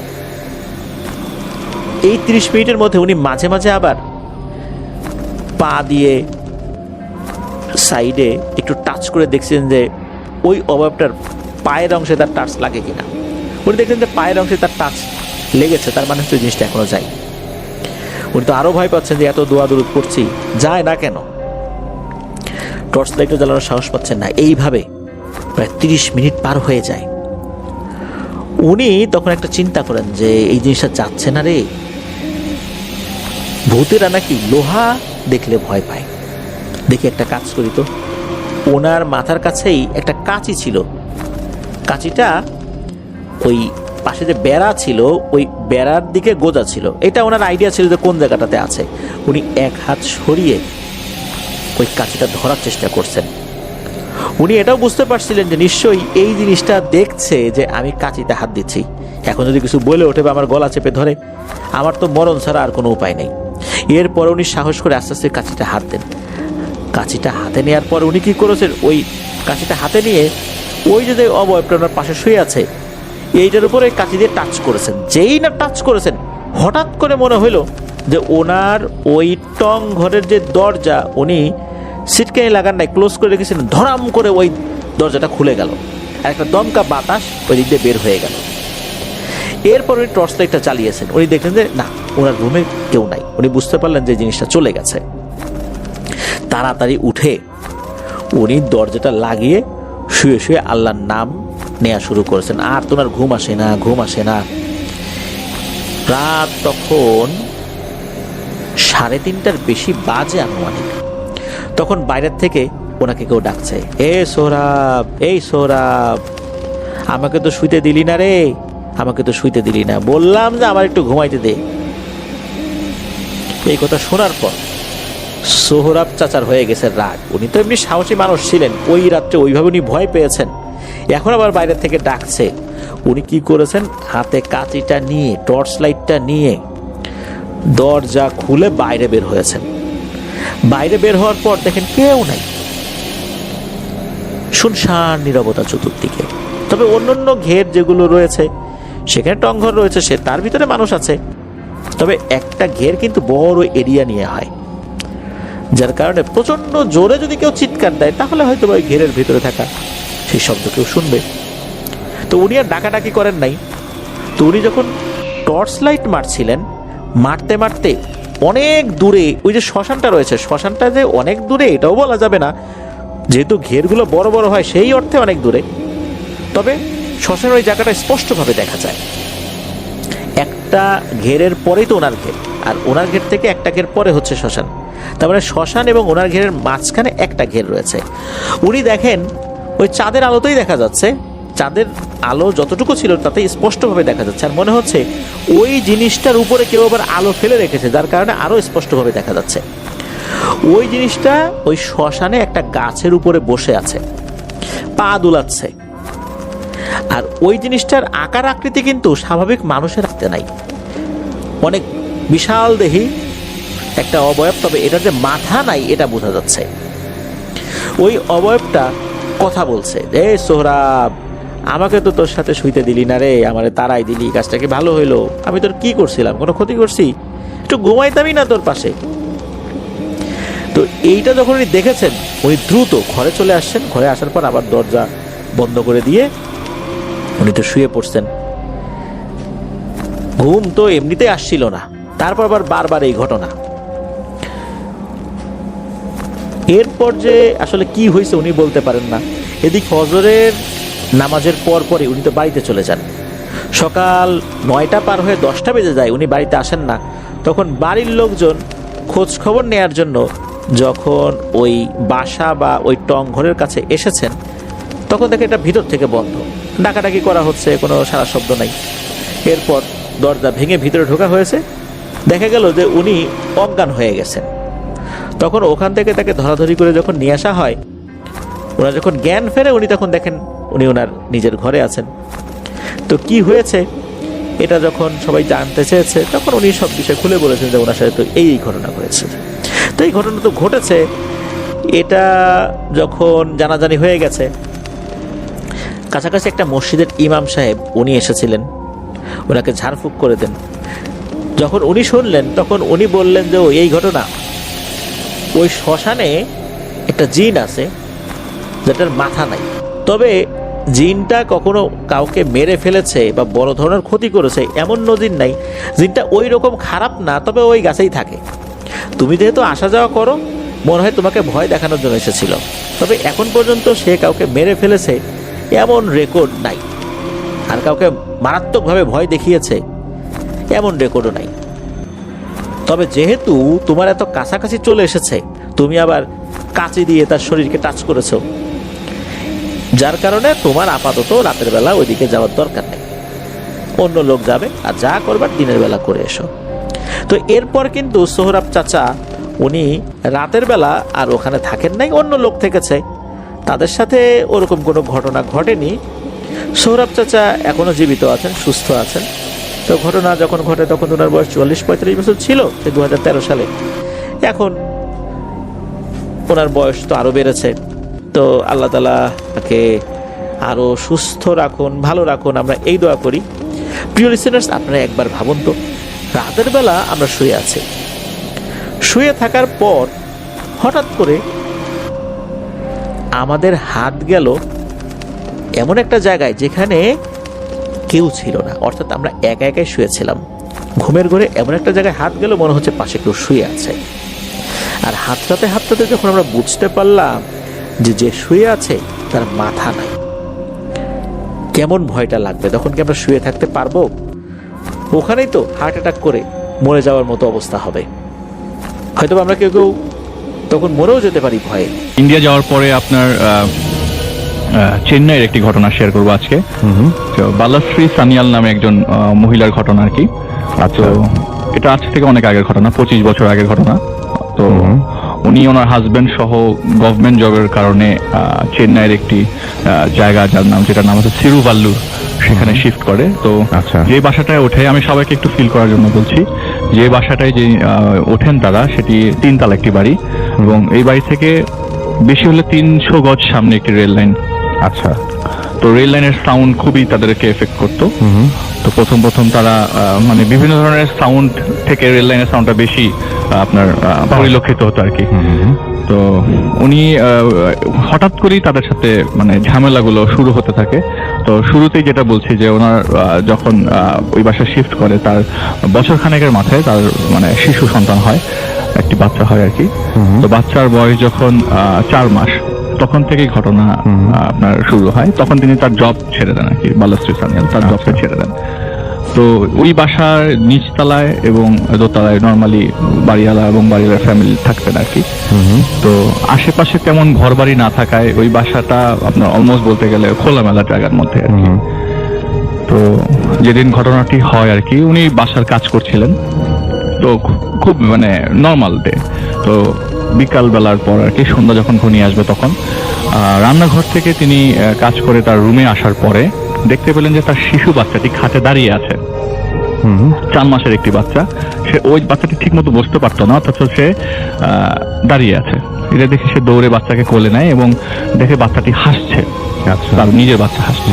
সে খুব অবাক হয়ে যায় এবং জিনিসটি কারোর কাছে শেয়ার করার মতো অবস্থা ছিল না ওই মুহূর্তে, কারণ বাসায় নিয়ে তার বাচ্চা। তো রাতের বেলা যখন স্বামী ঘরে আসেন, তখন ওনাকে শেয়ার করার পরে জিনিসটি তিনি হেসে উড়িয়ে দেয়। আচ্ছা, তুমি আসলে মস্করা করো না, এগুলি কোনো ঘটনা না। তো এরপরের মানে ওই বাসাতে অ্যাকচুয়ালি কোনো যাওয়া আসা ছিল না, তার আত্মীয় স্বজনরা খুব কম আসতো, কারণ সবাই ওই স্টেট থেকে একটু দূরে দূরে থাকতো। তো ডিয়ার লিসেনার, ভূতিমের নতুন একটি এপিসোডে সকলকে জানাই স্বাগত। এই এপিসোডে আপনারা শুধুমাত্র শুনতে পাবেন বাছাই করা ভয়ানক ঘটনা। ভূতিমের প্রত্যেকটা ভয়ানক ঘটনা আমি নিজেই বাছাই করে এই চ্যানেলের মধ্যে প্রতিনিয়ত পাবলিশ করে থাকি। তাই বলবো, যারা এখনো এই চ্যানেলটি সাবস্ক্রাইব করেননি, অবশ্যই চ্যানেলটি সাবস্ক্রাইব করে নেবেন। তাহলে চলুন এই ভিডিওর মধ্যে একটি লাইক দিয়ে আমরা প্রত্যেকটা ঘটনা শেষ পর্যন্ত শুনে আসি। এর ঠিক 3 থেকে 4 দিন পর, সেদিন আপনার বৃষ্টি হচ্ছিল না রাসেল ভাই। আচ্ছা, কিন্তু বিদ্যুৎ চমকাচ্ছে সারাটা রাত। আচ্ছা, সন্ধ্যা থেকে বিদ্যুৎ চমকাচ্ছে। তো 2টার দিকে হঠাৎ করে ঘুম ভাঙে, যার কথা বলছি তাহলে ঘুম ভাঙে, এবং ঘুম ভাঙার পর তিনি তার হাতের বাম পাশে একটি ল্যাম্প থাকে, টেবিল ল্যাম্প, সেটি জ্বালায়। জ্বালানোর পর তার চোখ পড়ে তাদের বেডরুমের যে দরজা, এন্ট্রেন্সটা, সেটা হালকা করে ফাঁক করা, এবং একটি বাচ্চা, 7-8 বছরের একটি বাচ্চা দাঁড়িয়ে আছে। আচ্ছা, দাঁড়িয়ে থাকা অবস্থায় একটি মুচকি হাসি দিয়ে দৌড়ে চলে যায়, পালিয়ে যায়। তো মুচকি হাসির এত সাউন্ড, এটা কল্পনার বাইরে। তার হাজবেন্ড সব ভরকে উঠে যায়, কিসের সাউন্ড ছিল? আমি এরকম একটা বাচ্চা মেয়েকে দেখলাম দৌড়ে চলে গেছে। তো হ্যাঁ, আমি একটা শব্দ পেলাম। তো তার হাজবেন্ড তার ওয়াইফের ভুলটাকে নর্মাল করার জন্য লাইট জ্বালিয়ে আস্তে আস্তে এগোতে চায়। এগুলো দেখে যে বাসার সবকিছুই নর্মাল, ওই মনের ভুল ছিল। তার বেডরুমে ব্যাক করতেই পুরো বাসার লাইট ইনস্ট্যান্ট বন্ধ হয়ে যায়, সব রুমের। তো ওয়াইফকে বলতে বলতে এরকম লাইট অফ হয়ে যায়। তখন তার ওয়াইফ এবং সে আসলেই ভয় পেয়ে যায় এই জিনিসটা। তো হঠাৎ করে একটি গ্লাস ভাঙার শব্দ তাদেরকে ডিস্ট্রাক্ট করে নিয়ে যায় হচ্ছে ড্রয়িং রুমের দিকে। তো দুই হাজব্যান্ড ওয়াইফ আস্তে আস্তে ড্রয়িং রুমের দিকে যেতেই ঠিক ঢুকবে এমন সময় তাদের দুই থেকে 3 ইঞ্চির সামনে একটি কুড়াল এসে পড়ে এবং কুড়ালটা দেয়ালে বাড়ি খেয়ে পড়ে যায়। পড়ে যাওয়ার পর তারা খুব ভয় পেয়ে যায় এবং ওই মুহূর্তে ওই যে বাচ্চাটির কথা বললাম, এক দরজা থেকে আরেক দরজা যাচ্ছে, এক দরজা থেকে আরেক দরজা যাচ্ছে এবং চারপাশে ঘুরছে। ওই মুহূর্তে ওনাদের যে বাচ্চাটি বেডে ছিল ওকে দৌড়ে গিয়ে চাপটে ধরে তারা বাসা থেকে বেরিয়ে পড়ে আর ওই বাসায় যায় না এবং আশেপাশের লোকজনদেরকে জাগিয়ে তোলে, যাদেরকে পাচ্ছে। নিচে যারা ছিল তাদেরকে নিয়ে উপরে ওঠে এবং উপরে ওঠার পরে যে জিনিসটি দেখেন যে সারা দেয়ালে হাতের ছোপ দাগ এবং তারা ওই লোক শুধু তিনি না সবাই দেখতে পাচ্ছে হাতের ছোপ দাগ। তো তখন তারা লোকজন বলছে যে ঠিক আছে আপনারা এই বাসায় থেকেন না, আপনারা চলে যান। তো পরের দিনই শিফট করে এবং নিচতলায় থাকেন সবার সাথে। পরের দিনই তারা বাসাটা শিফট করে তার মার বাড়িতে চলে যায়, কিন্তু জিনিসপত্র সব ওই বাসায় থাকে। 1 মাস পরে তারা মার বাসায় থেকে বাসা শিফট করে, দরজা থেকে আরেক দরজা যাচ্ছে এবং চারপাশে ঘুরছে। ওই মুহূর্তে ওনাদের যে বাচ্চাটি বেডে ছিল ওকে দৌড়ে গিয়ে চাপটে ধরে তারা বাসা থেকে বেরিয়ে পড়ে আর ওই বাসায় যায় না এবং আশেপাশের লোকজনদেরকে জাগিয়ে তোলে, যাদেরকে পাচ্ছে। নিচে যারা ছিল তাদেরকে নিয়ে উপরে ওঠে এবং উপরে ওঠার পরে যে জিনিসটি দেখেন যে সারা দেয়ালে হাতের ছোপ দাগ এবং তারা ওই লোক শুধু তিনি না সবাই দেখতে পাচ্ছে হাতের ছোপ দাগ। তো তখন তারা লোকজন বলছে যে ঠিক আছে আপনারা এই বাসায় থেকেন না, আপনারা চলে যান। তো পরের দিনই শিফট করে এবং নিচতলায় থাকেন সবার সাথে। পরের দিনই তারা বাসাটা শিফট করে তার মার বাড়িতে চলে যায়, কিন্তু জিনিসপত্র সব ওই বাসায় থাকে। 1 মাস পরে তারা মার বাসায় থেকে বাসা শিফট করে, যে জায়গাটা আজকে বলতে যাচ্ছি, জায়গাটার নাম হচ্ছে থিরুভাল্লুভার নাগার, অনেকে চিনতে পারে। তো ওইখানে ওইটা বিচের কাছে বাসাটা। তো তখন এত অর্গানাইজ ছিল না ওই জায়গাটা। তো বিচের কাছে বাসাতে যখন তারা ওঠে, বাসাটা দোতলা, তারা তো থাকতো দোতলায়, নিচতলায় কোনো মানুষ থাকতো না। ঘটনার ঘটে বাসাতে শিফট হওয়ার ঠিক 7 থেকে 8 দিন পর তারা রাত্রেবেলা ঘুমিয়েছিল এবং ওই দিন প্রচন্ড বৃষ্টি, রাসেল ভাই সিজনটা তখন নাকি বৃষ্টির সিজন। তো প্রচন্ড বৃষ্টি পড়ছে। হঠাৎ করে রাত্রেবেলা ঘুম ভাঙে তার স্বামীর। আচ্ছা। তো ঘুম ভাঙার পরে তিনি লাইট জ্বালাতে যান এবং কোনো লাইট জ্বালাতে পারছিলেন না। কিন্তু পায়ের মধ্যে আর রাসেল ভাই যে জিনিসটা লাগে, আঠা একটি ফিল হয় তার পায়ের ভিতরে। তিনি যত সামনে যায় এগোচ্ছে, অন্ধকারে কিছু বুঝছে না, কিন্তু মনে হচ্ছে যে পায়ের মধ্যে আঠা কিছু লাগছে। আচ্ছা। তো তিনি দেখে যে পুরো বাসার সুইচ জ্বালানোর পরও বাসার একটা সুইচেও কাজ করছে না, বাসাটা পুরো অন্ধকার হয়ে আছে। তিনি আবার বেডরুমে ব্যাক করে এবং তার টর্চটি নেয়। তো টর্চটি নেওয়ার পরও টর্চের দেখা যায় যে আনফরচুনেটলি টর্চেরও ভেতরে কোনো পাওয়ার নাই। তিনি ওই হালকা আলোতে আবার এগোতে থাকে, যে জায়গায় পায়ের ভেতরে আঠা লাগে সেই জায়গাটায় টর্চ যখন মারে দেখে যে একটি রক্তের দাগ, যেটি হেঁচকিয়ে টেনে নেওয়া কিছু একটা সাবস্টেন্স। তো তিনি তার ওয়াইফকে জাগিয়ে তোলে এবং ওই মুহূর্তে রাসেল ভাই তাদের হার্টের অবস্থা খুবই খারাপ। আচ্ছা। এবং দুইজনেরই মনে হচ্ছে যে এখনই পড়ে যাবে। তো দুই হাজবেন্ড ভাই শরীর রক্ত দেখে এগোতে থাকে এবং জোরে চিল্লাতে থাকে যে বাঁচাও আমাদেরকে। তো দরজার দিকে নক করতে যায়, দরজা খুলতে যায়, কিন্তু দরজা খুলছে না, বাইরে দিয়ে কে জানি আটকে রেখেছে। এবং যখন রুমে ব্যাক করে বাচ্চাকে কোলে নেয়, ওই মহিলা কোলে নেওয়ার পরে যখন আবার দরজার দিকে মেইন গেটের দিকে যায়, ঠিক ওই মুহূর্তে দেখে দরজার ভেতরে একটি দরজার আগে আর কি দেয়ালের মধ্যে একটি কুড়াল লাগানো এবং কুড়ালের উপরে রাসেল ভাই আননোন একটি মাথা। ওকে। মাথা ওইখান থেকে রক্ত পড়ছে ঝরে যায় এবং ওইটা দেখে বাচ্চা সহ অজ্ঞান হয়ে পড়ে মহিলা। কিন্তু হাজবেন্ড তার চেষ্টা চালিয়ে যায়, কারণ শেষ চেষ্টা বাঁচতে হবে। এরকম কন্ডিশনে রাসেল ভাই থাকা সম্ভব না এবং ফ্যামিলির ম্যাটার এটা দাঁড়িয়ে গেছে। দরজা ধাক্কাতে প্রায় 3-4 ঘন্টা দরজা ধাক্কার পর দরজা অটোমেটিক খুলে যায়। তখন ওয়াইফকে নিয়ে তিনি বাসার নিচে যান এবং দেখেন যে দূরে একটি ট্যাক্সি দাঁড়িয়ে আছে। সেই ট্যাক্সিতে ওঠার পর হাজবেন্ড ওয়াইফ দুজনেই বলতে পারে না সেটা কোথায় যাবে। হাত এরকম ভাবে কাঁপছে, এরকম সিচুয়েশন তো আগে কখনো হয়নি এবং তারা কারো ক্ষতিও করেনি, কেন তাদের সাথে এরকম সিচুয়েশন করছে। তো মুখ থেকে হঠাৎ করে ফসকে বের হয়, এখন কটা বাজে? বলে এখন 1:10 বাজে। ট্যাক্সিওয়ালা বলে।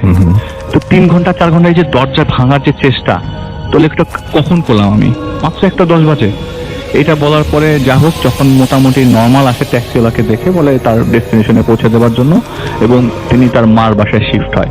তার মার বাসা তখন থেকে একটু কাছে, যে বালাশ্রী সানিয়াল বললাম ওনার মার বাসা। মার বাসায় যেদিন শিফট হয় সেদিন থেকে টানা 7 দিন বৃষ্টি হয় রাসেল ভাই। বৃষ্টির মাঝখানে দিন আর কি বাসা শিফট করবার পর তো সে তার রুমে শুয়ে পড়ে, বাচ্চাকে নিয়ে নর্মালি শুয়ে পড়ে হাজবেন্ডকে নিয়ে। তো হঠাৎ করে রাত্রেবেলা বিকট একটি সাউন্ড হয়। সাউন্ডটা এরকম যে বাড়িটা মনে হয় মাটির নিচে ডেবে গেছে। আচ্ছা, এরকম সাউন্ড যে মাটির নিচে ডেবে গেছে। তো দেখে যে না, সবকিছুই তো নর্মাল, বাসার সবাই ঘুমাচ্ছে। এটা মনে হয় আমাদের এতদিনের ইনসিডেন্টের কারণে কোনো একটা সমস্যা। এর আগে আসলে আমি কিছু জিনিস বলতে ভুলে গেছি। ওনারা তাদের মানে কিছু পরিচিত পুরোহিতদের কাছে থেকে জিনিসপত্র নিয়ে ওনারা সেফ থাকার চেষ্টা করে, কিন্তু ওই যে বাচ্চার সাউন্ডটা তাদের প্রায় সময় কানের মধ্যে আসতো ওই বাসায় থাকা অবস্থায়, ওই 7 দিনের 3 দিনের মাথায়। তো পরের দিন সবাই যখন ঘুম থেকে জাগে, এবং জাগার পরে যে জিনিসটা আনএক্সপেক্টেডলি দেখতে হয় সেটা হচ্ছে ওই মহিলার মার ডেড বডি পাওয়া যায় তার রুমের ভেতরে, এবং ডেড বডিটি দ্বিখণ্ডিত, ভাগ করা। এবং যদি কেউ করাত বা ছুরি দিয়ে ভাগ করতো তাহলে এর মধ্যে মানে আপনি বুঝতে পারতেন যে কারো হাত দিয়ে করা, এটা একদম প্লেন ভাবে কোনো মেশিনে কাটা এরকম কন্ডিশন। তো ওনার ভেলোরে একজন আত্মীয় থাকতেন পুলিশ অফিসার, তিনিও জিনিসটাকে ডিল করার চেষ্টা করেন, এবং কোনো সুরাহা আসেনি রাসেল ভাই। পুলিশ কেস হয় এবং ওখানে কোনো ধরনের প্রুফ করতে পারে না এই জিনিসটা কার করা, কোনো হাতের ছোপের দাগ নেই, কোনো ছুরির কোনো ইনভলভমেন্ট নাই।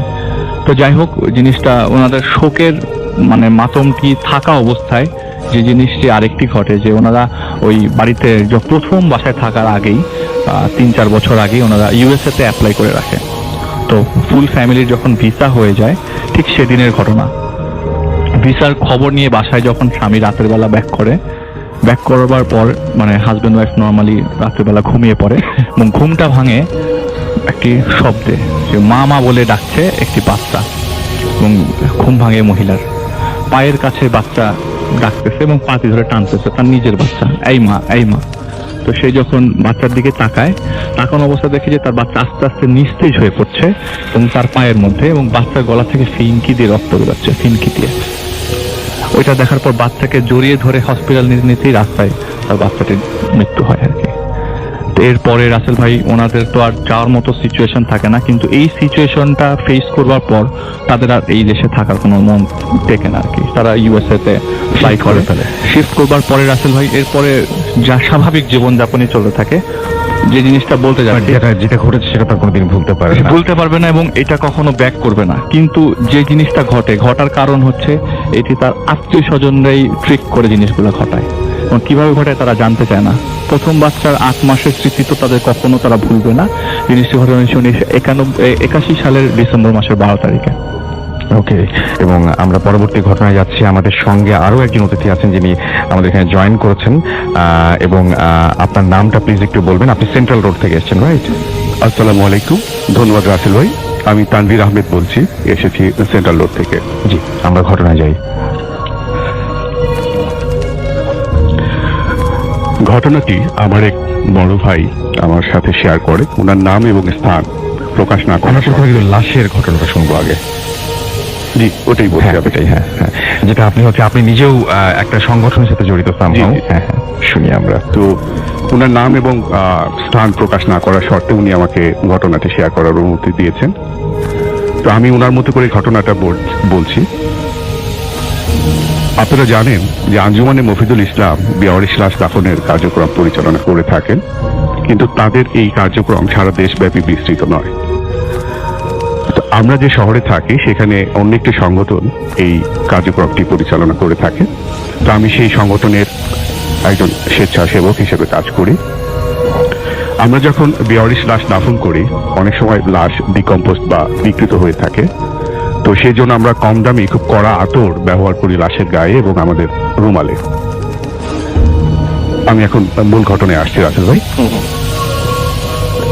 আমাদের এলাকায় একটি মহিলা থাকতেন, আমরা তাকে পাগলি হিসেবে সম্বোধন করতাম।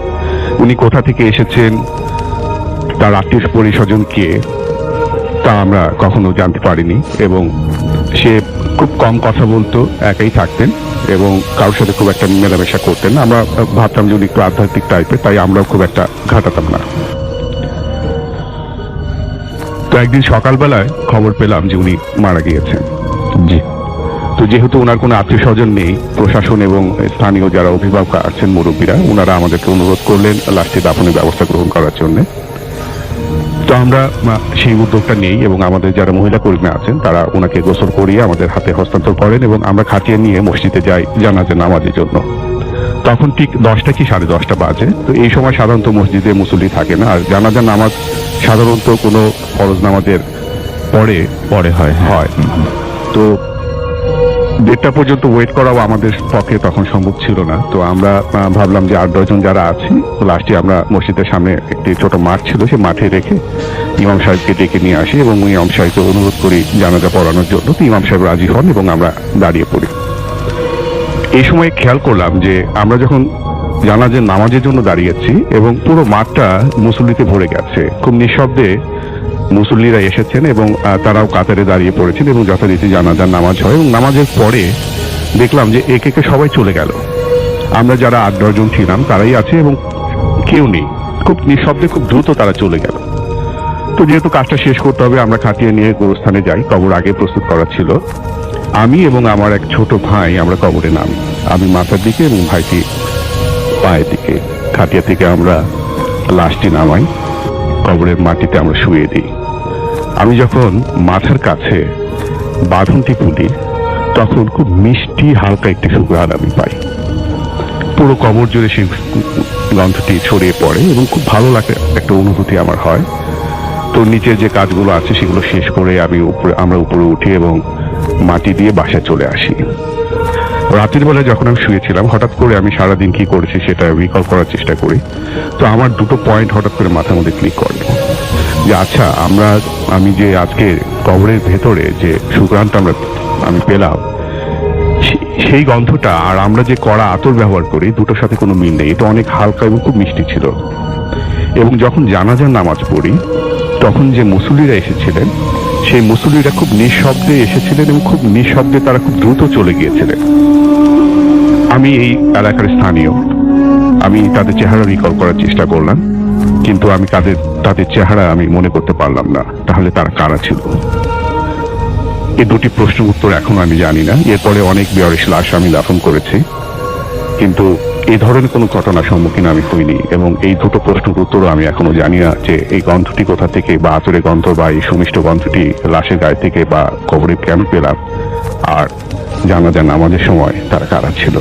তার মানে একটা জিনিস খুব পরিষ্কার যে যারা এখানে লাশ আপনার যে মানে দাফনের করার সময় যে আতরটা ব্যবহার করা হয় সেটা সবসময় একই আতর ব্যবহার করা হয়। জি রাসেল ভাই, আমি পরে আমাদের যে সংগঠনে যারা দায়িত্বশীল আছেন তাদের সাথে আমি এটা ক্রস চেক করেছিলাম যে আমরা কি আতরের ব্র্যান্ডটা কি চেঞ্জ করেছি কিনা, কিন্তু তারা আমাকে কনফার্ম করেছে যে না, আমরা ব্র্যান্ডটা চেঞ্জ করিনি, যে আতরটা রেগুলার আমরা ব্যবহার করি সেটাই তখন ব্যবহার করা হয়েছিল। আচ্ছা, অনেক ধন্যবাদ আপনাকে। সো আমরা ঘটনায় যাই। বাবা, আমরা কোথাকার ঘটনা শুনছি? ভাই, এটা হচ্ছে আপনার এই নর্থ বেঙ্গলের এদিককার ঘটনা। হ্যাঁ, নর্থ বেঙ্গলের একটা গ্রামের ঘটনা।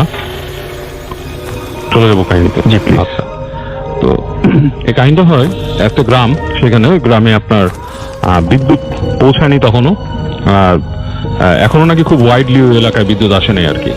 আর তখন একদমই ছিল না আর কি, খুবই অন্ধকার। সন্ধ্যা 7টা-8টার সময় মানুষ ঘুমায় যেত গ্রামে। তো ওই গ্রামে মানুষ বলতো যে এখানে বাগডাসের উপস্থিতি আছে এবং সবচেয়ে আশ্চর্য ব্যাপার, বাগডাসটা কি? বাগডাস হচ্ছে রাসেল ভাই, এটা হচ্ছে এক ধরনের ছোট মেছো বাঘ টাইপের একটা জিনিস। আচ্ছা, মানে আমরা যেটাকে মেছো বাঘ বলি আর কি। হ্যাঁ, তো সেটাকে বাগডাস বলে ওই সব অঞ্চলে। গায়ে ডোরা কাটা বিড়ালের মতো আর বড় আর কি, সাইজটা শিয়ালের মতো প্রায়। তো ওখানে ছিল বাগডাসের মানে বেশ উপদ্রব, এবং ওরা যেটা বলতো যে গ্রামের যে গোরস্থান সেখান থেকে নাকি বাগডাস আর লাশ খেয়ে যেত। আর বাগডাস কিন্তু রাসেল ভাই লাশ খায় না, এটা বাগডাসের নেচারের মধ্যে পড়ে না। আচ্ছা, হ্যাঁ, বাগডাস সম্বন্ধে এরকম মানে বদনাম অনেক জায়গায় আছে যে বাচ্চা চুরি করে নিয়ে গেছে গ্রাম থেকে, এরকম বদনাম আমি শুনেছি। বাট লাশ খাওয়ার কথাটা মানে এটা একটা মানে বেশ অড একটা জিনিস।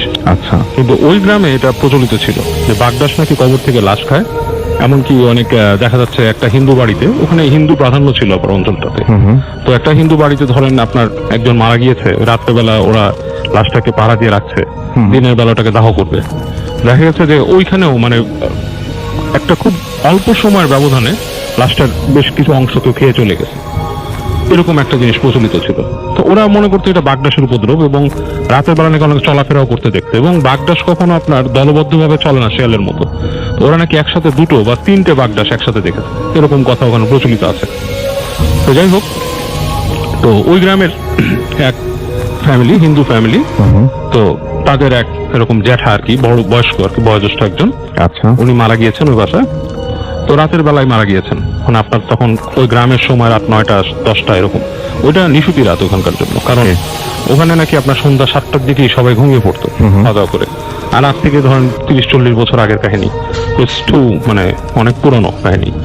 তো এই রাতে ওখানে মানে পাহারা দেওয়ার কেউ নেই, ফ্যামিলিতে মানুষও খুব কম ছিল, 2 থেকে 3 জন, এবং বেশিরভাগই মহিলা ফ্যামিলি মেম্বার। তো ওদের মধ্যে যে বাসার মধ্যে যে মেয়ে ছিল, মানে কম বয়সী, ওর বয়স ধরেন 13-14 বছর। তো শেষ পর্যন্ত কাউকে না পেয়ে ওকেই পাঠানো হয় আপনার ওই গ্রামের যে আপনার ওই একজন লোক যে আছে ক্ষেত পাহারা দেয় আর কি, ওনাকে নিয়ে আসার জন্য। কারণ ওদের আর কাউকে পাওয়া যাচ্ছে না যে ওখানে যে পাহারা দিবে বা লাশটার সাথে থাকবে এরকম। ভদ্র যে মহিলা, বাসার মহিলা, উনি ওখানে আছেন, ওই মেয়েটাকে পাঠিয়েছেন। তো মেয়েটা বাসার থেকে বেরিয়েছে রাতে, এবং সে হেঁটে হেঁটে যাচ্ছে। তো রাস্তাঘাট দেখে মনে হচ্ছে আপনার বেশ মানে নিশুতি, কোনো মানুষ নাই, গা ছমছম করা অবস্থা, এবং তার ভয় লাগছে যেহেতু বাসায় মরা দেখে আসছে, তার জ্যাঠাকে মরা দেখে আসছে। তো তার মধ্যে বিশাল ভয়, হেঁটে যাচ্ছে। তো যেতে যেতে যখন ক্ষেতের কাছে আসলো, যে এখানে একটা ছোট টঙের মতো করে ওই লোকটা থাকতো আর কি, সেই জায়গায় এসে তার কাছে বেশ ভয় লাগা শুরু করে। টংটাকে দূর থেকে দেখে তার কাছে মনে হয় যে অশুভ কিছু আর কি। তো যাই হোক, সে একসময় ক্ষেতের আইল দিয়ে নামে এবং আইল দিয়ে হাঁটতে থাকে। তো যখন হাঁটছে, তখন কাছাকাছি টঙের থেকে কয়েকশো ফিট দূরে যখন আছে, তখন মনে হচ্ছে যে টঙের আশেপাশে আপনার 3-4টা এবং প্রাণীর মতো, লাইক কুকুর বা সামথিং এরকম, মানে ঘোরাফেরা করছে, সাউন্ড করছে, গড় গড় করে সাউন্ড করছে, গড় করতে। প্রচন্ড ভয় পেয়ে যাচ্ছে, মানে তার পুরোই ফ্রিজ। সে ওখান থেকে মনে করেন যে তার অবস্থাটা নড়াচড়ার মতো করার মতো না, এবং সে মনে মনে তার সেই কি মন্ত্র আছে, গায়ত্রী মন্ত্র, সেটা পড়েছে, এবং সে দাঁড়িয়ে যায়। তো সে যখন নাকি দেখে যে ওই জিনিসগুলা, ওই ছোট প্রাণীগুলা ওর উপস্থিতি বুঝতে পারে যে কেউ একজন আসছে, তখন নাকি বলে ছুটে ক্ষেতের মধ্যে হারিয়ে যায়। এই অবস্থায় ও ডাকা শুরু করে যে অমক কাকা, অমক কাকা। তো এরকম ডাক শুনে কোনো শব্দ হয় না, বাট ভেতরে মনে হচ্ছে যে ওই কুড়ে ঘরের ভেতরে, যে টংটার ভেতরে নাড়াচাড়ার একটা আভাস পায়। তো তারপরে সে ভয় পেতে থাকে যে কাহিনীটা কি। তো আস্তে আস্তে পার্টি যায় কাছে যেয়ে সে চটা সরায়, দেখে যে ওই অন্ধকারের মধ্যে আচ্ছা মানুষ বসে আছে। তো ডাক দেয়, ওই লোক বলে যে জি কি মা, কে তুমি, কে? বলতেছে যে আমি অমুক, আমাদের এই জ্যাঠা মারা গেছে, আপনি একটু যদি আসেন। তো সে তখন ওই যে কপি জ্বালায়, ওখানে কপি জ্বালায়, তাকে বলে তুমি দাঁড়াও, আমি আসতেছি। বলে যে কাকা আপনার এখানে আমি বাগডাস দেখছি, অনেক লাশ খাদক, লাশ খায় যে। বলতে তুমি চিন্তা করো না, অসুবিধা নেই, ভয় পেও না, আমি আসি। তো সে বের হয়, হাতে লাঠি নিয়ে ওর সাথে আসে, এসে ওই বাসায় আপনার চলে আসে আর কি, আস্তে আস্তে হেঁটে ওই বাসায় আসে। আসার পরে ওই মহিলাও মনে হয় রিলিফ, এতক্ষণ লাশ নিয়ে একা ছিল, সে ভয় ছিল। যাক, ওদের যেসব সৎকারের কিছু কিছু সেগুলো ওরা চিন্তা করতে থাকে কি করবে না করবে। ওই লোককে ওই লাশটা উঠানের কাছে, কেন ঘরের মধ্যে রাখতে তারা আর ভয় পাচ্ছে, আবার ওই বাগডাসেরও ভয়। তো ওই লোককে দিয়ে ওদের যে উঠানের পাশে লাশটা রেখে ওনাকে পাহারা দিয়ে ওরা ভিতরে চলে আসছে। উনি বলতেছে যে চিন্তা করো না, আমি আসি বাইরে, আমি দেখবো, মানে এটা নিয়ে তোমাদের ভয় পাওয়ার কিছু নাই, আমি আছি, তোমরা যাও ভিতরে, মেয়ে মনের ভিতরে থাক। তো যখন শুয়ে আছে, ওরা বাসার ভিতরে চলে আসছে। এখন তো কারো ঘুম নেই, মন খারাপ, খুবই খারাপ অবস্থা। তো এরকম অবস্থায় মানে ঝিমুনি এসে পড়ছে, বেশ করে মেয়েটার আর কি। ও এই ঝিমুনি অবস্থায় হঠাৎ করে রাত্রেবেলা মানে বেশ অনেকক্ষণ পরে মানে শব্দ হচ্ছে, মানে কিছু মানে খস খস খপ খপ এরকম শব্দ, মানে ছিঁড়ে ফেলা এই ধরনের একটা শব্দ। তো ও বেশ হয়ে যায় আপনার, যে কাহিনীটা কি, মানে কি হচ্ছে ওখানে। একসময় সে ওই বেড়ার পাশে কাঠের জানলা ছিল, ওইটাকে আস্তে করে খুলে উকি দেয়। তো উকি দিয়ে দেখে যে ভয়ঙ্কর একটা সিন। ওই যে সে যাকে নিয়ে আসছে ওখান থেকে, ক্ষেত থেকে, ওই ভদ্রলোক ওই লাশের হাতটা ছিঁড়ে মেরে খাচ্ছে ওখানে, মুখ দিয়ে দিয়ে, মানে খুব ভয়ঙ্কর একটা বিভৎস সিন আর কি। মানে সে খাচ্ছে, এবং মানে আচ্ছা অন্ধকারে জিনিসটা আরো ভয়ঙ্কর লাগতেছে, মানে চেহারা দেখা যাচ্ছে না, কিন্তু মনে হচ্ছে, বোঝা যাচ্ছে যে দুইটা মানুষ বসা একজন একজনকে ছিঁড়ে ছিঁড়ে খাচ্ছে। তো সে ওটা দেখে চিৎকার করে ওঠে। চিৎকার করার পরপরই দেখা যায় যে খাচ্ছিল সে ফ্রিজ হয়ে যায়, থেমে যায়, এবং তার যে মা থাকে সেও ছুটে আসে, কি হয়েছে, এসে জানলা টালনা খুলে কেউ নাই ওখানে। তো ওরা আর ওইখানে বের হয় না রাত্রে, ওখানে বসে থাকে, জেগেই থাকে তারা, তাদের মতো ওই মন্ত্রযন্ত্র পড়ে বসে থাকে, এবং যখন ভোর ভোর হয়ে যে আলো আসে তখন তারা বের হয় বাসার থেকে। তো বের হয়ে দেখে লাশের বিশাল একটা অংশই নাই এখানে, নাই। আর ওই লোকটাও নাই, লোকটাকে দেখেনি। তো ওনারা দিনের বেলা হয়েছে, ওনারা আরো মানুষকে ডাকে, আশপাশের কিছু বাড়ি তারাও আসে, কি ব্যাপার। ওনারা বলে এরকম ক্ষেতের অমুক অমুক এই লোক এই কাজ করছে, তাকে এসে। তো ওরা খুব মানে টেন্সড হয়ে যায়। তারা কি করে, ওই ইসে আসে, মানে ওই লোকের যে খেতে যে রুম ছিল সেখানে আসে তাকে ধরবে। তারা চিন্তা করে এই লোকটাকে আসলে মানুষ না অন্য কিছু, পিশাচ বা সামথিং লাইক দ্যাট। ক্ষেতের টঙে আসে, এসে মনে করেন টঙের পিছু ঢোকার সময় তারা মাছির দেখে, ট্রেইল, মাছি যাচ্ছে। ওরা যায়, সবাই যে পর্দা সরায় দেখে যে ওইখানেও আধা খাওয়া, ওই যে লোকটা আপনার টঙের কাজ করতো আর কি, ক্ষেত পাহারা দেওয়া, তারও শরীর আধা খাওয়া ওখানে পড়ে আছে, মানে বিভৎস অবস্থা। তো একটা ভয়ঙ্কর সিন আর কি। তো ওই জিনিসটা দেখার পর তারা তো মানে হয়ে যায়, স্টান হয়ে যায়। So that guy was not there, মানে ওই লোকটাই গতকাল যায়নি, সামথিং ওয়াজ রং। এবং এরপর থেকে ওই গ্রামে নাকি মানুষ খুব ভয় পেত, বাগডাস আতঙ্ক তাদের অনেক দিন ছিল। তবে এখন এইসব ঘটনা ঘটে না, মানে রিসেন্টলি এখন এগুলো ঘটে না, বাট একসময় ঘটতো আর কি। আমরা চলে যাই আমাদের প্রথম অতিথি আজকে বাবু ভাই, এবং আমাদের নতুন অতিথি যারা তাদেরকে আমরা সেকেন্ড হাফে রেখেছি, সুতরাং আপনারা সবাই সাথে থাকবেন সেই পর্যন্ত আশা করছি। তবে আপনার ঘটনা দিয়ে আমরা শুরু করি আজকের ভূতাসাম। হ্যাঁ, থ্যাংক ইউ রাসেল ভাই। ঘটনা শুরু করার আগে আসলে মানে দুঃখ প্রকাশ করতে চাই নেপালের ভূমিকম্প রাইট। যারা ক্ষতিগ্রস্ত হয়েছেন তাদের জন্য। তো প্রথম ঘটনা শুরু করছি রাসেল ভাই। এই ঘটনা হচ্ছে আপনার সাতক্ষীরা এলাকার আর কি, সুন্দরবন সংলগ্ন এবং সুন্দরবনের ঘটনা আসলে। তো ওখানে এটা শম্ভুর সরকারের আর কি, শম্ভু ওর নাম, ওর ঘটনা। তো শম্ভু সরকার যখন স্কুলের ছাত্র ছিল, মানে এসএসসি পরীক্ষা তখন দিয়েছে অনেক আগে, বর্তমানে সে একজন মানে বেশ পূর্ণবয়স্ক তার জীবনযাপন করছে আর কি। তো তখনকার সময় একদিন তার বাসিন্দা ছিল আপনার সাতক্ষীরা অঞ্চলের ওখানে। তো তার বাবার সাথে তার কিছু বাকবিতণ্ডা হয়, মানে সে কিছু অপরাধ করে ওই বয়সে, ইয়াং এজে যেগুলো করে আর কি ছেলেপেলেরা। তো তার বাবা তাকে খুব মানে মারধর করে বাসায়। তো মারধর করায় শম্ভু রাগ করে বাসা থেকে বেরিয়ে যায়। তো বাসা থেকে বেরিয়ে যে দিন কাটায় বাইরে, বেশ মানে দিনের বেলা ঘোরাফেরা করে কাটায়। তো সন্ধ্যার দিকে সে ওই ওখানকার একজন আপনার যারা মধু কালেক্ট করে আর কি, এরকম একজন লোকের সাথে পরিচয় হয়। তো সে বলে যে তুমি কোথায় থাকো কি? তো বলে যে আমি কাজ খুঁজতেছি, আমার তো আসলে কিছু করার নাই, বাসা থেকে বের হয়ে গেছি। তো বলে যে এই অঞ্চলে আর কি কাজ পাবা, তুমি আমাদের সাথে চলো, মধুর করো, এটাতে মানে ভালো লাভ আছে। আচ্ছা। তো সে বলে যে আমি কি পারবো, আমি তো আপনাদের এখানে আমি কখনো এসব কাজ করিনি, আর শুনছি এখানে নাকি বাঘটাকের ভয় আছে। তো বলছে তারপরে তো আমরা কাজ করি, তুমি চলো, তোমার যদি কিছু করার না থাকে আমার সাথে চলো, এবং খুব মজা পাবে তুমি। তো শম্ভু ওই লোকটার কথায় বেশ কনভিন্স হয়, এবং মনে করে বেশ হোলফুল লোকটা, তাকে আপনার বিকালে নিয়ে তাকে নাস্তা করায়, লোকটা করায়। সে একটা রাত ওদের সাথে কাটায় আর কি ওখানে। তো কাটায় বেশ কমফোর্টেবল হয়ে যায় সেই লোকের সাথে, মনে করে যে আসলে এর সাথে মানে কাজ করা যেতে পারে। তো পরদিন ওদের একটা দলের সাথে সে আপনার মধু আনতে আর কি, মধু শিকারী যারা আর কি, তাদের সাথে সে আপনার বনে যায় ওদের সাথে। জঙ্গলে যখন যায়, তো যাওয়ার পর নাকি ওখানে নিয়ম হচ্ছে আপনার, ওরা নাকি ফার্স্টে খুব মানে আর কি আপনার নিজেদের মতো প্রিপারেশন নিয়ে নিজেদেরকে ব্লেসড করে তারপর মানে মশাল টশাল কি নিয়ে চলে যায় আর কি ভেতরে। তো ওখানে যে ওদের সাথে ওই আপনার দল বেঁধে কাজ করা শুরু করে ওরা, ও দেখতে থাকে। প্রথম তো শেখার পালা, এরকম দেখে যে ওরা কিভাবে মধু কালেক্ট করে, এরকম সিনগুলো দেয়। দেখে এক সময় যখন ওরা ব্যাক করবে দুপুরের সময়, ওদের সাথে ও রওনা দেয়। তো ফর সাম রিজন ওর কোন একটা কারণে ও আর কি একটু দিক হারায় ফেলে আর কি, দিক হারায় ফেলে ও পিছায় পড়ে ওদের থেকে। তো সাথের যারা ছিল আর কি, যে লোকের সাথে গেছিল, তারা নাকি ওখান থেকে ফেরার সময় মানে আসলে খুব একটা তারা মানে টাইম স্পেন্ড করতে চায় না, যত তাড়াতাড়ি সম্ভব, মানে বেলা পড়ে যায় তো তখন ওখান থেকে চলে আসার চেষ্টা করে। তো শম্ভু পিছিয়ে পড়ে যাওয়াতে একসময় নাকি সে দেখে যে সে দিক হারিয়ে ফেলছে এবং কাউকেই সে দেখে না।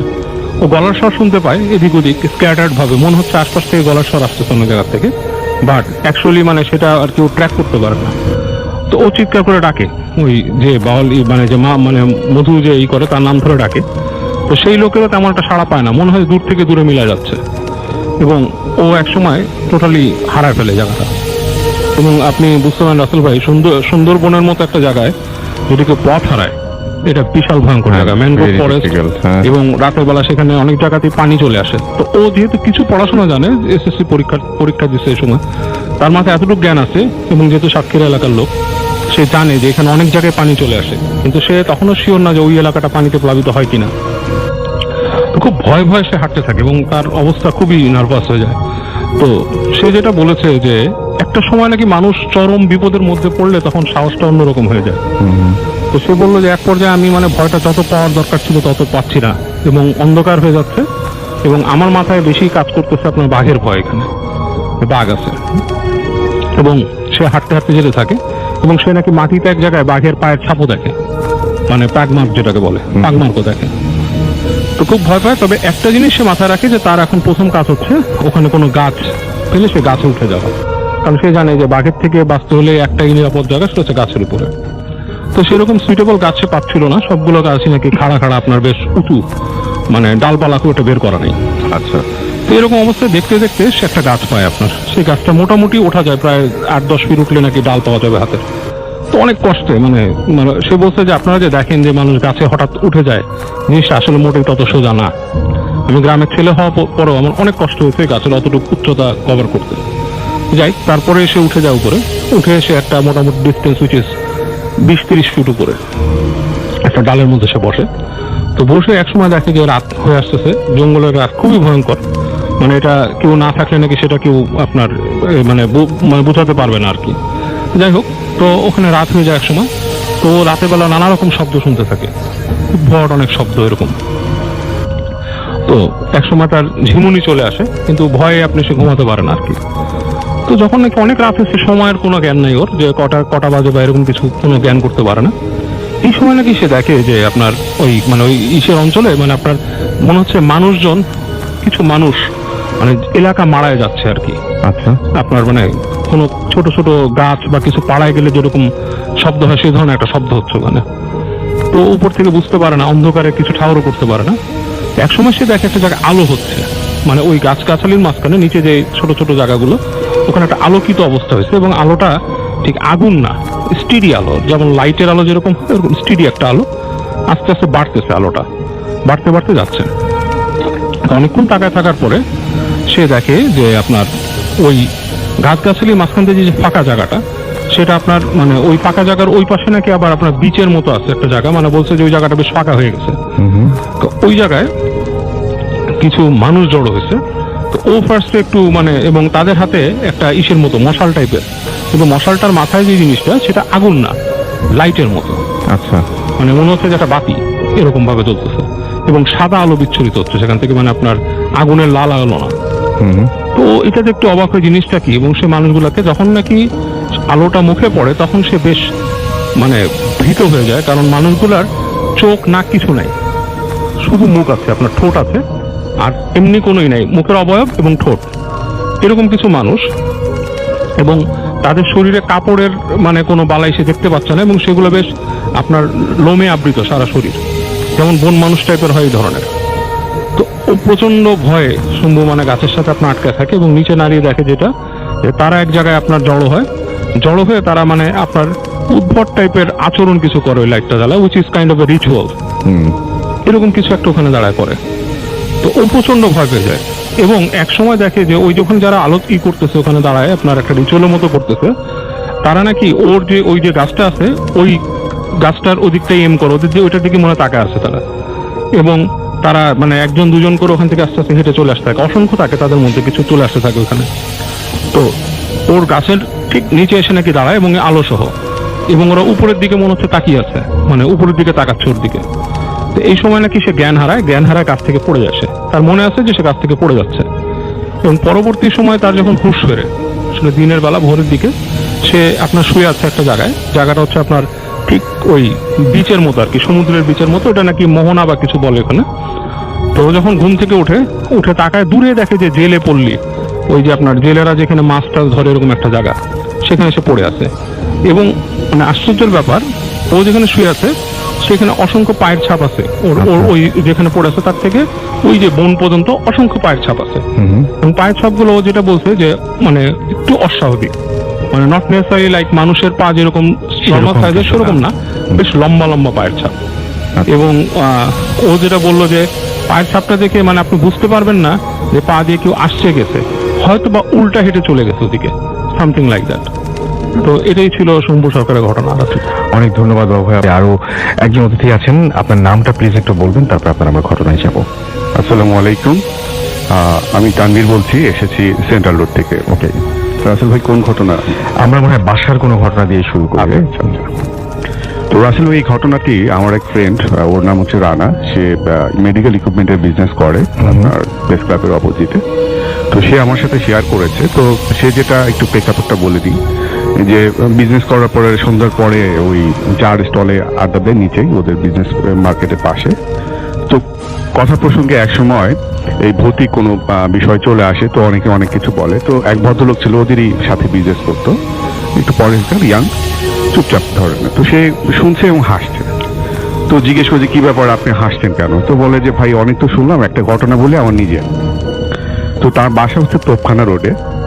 তো বলে যে আমি যে বাসায় থাকি, সে বাসার আশেপাশের লোকজন অনেক সময় অনেক ধরনের অভিযোগ করে যে আপনাদের বাসার কার্নিশে একটা মেয়ে বসে থাকে, একটা বাচ্চা ওখান দিয়ে হাঁটা চলাফেরা করে রাত্রিবেলায়, এবং মাঝে মাঝে উনি নিজেও আপনার ওই ছাদের উপরে দৌড়াদৌড়ি শব্দ পেতেন। তো উনি খুব একটা পাত্তা দিতেন না।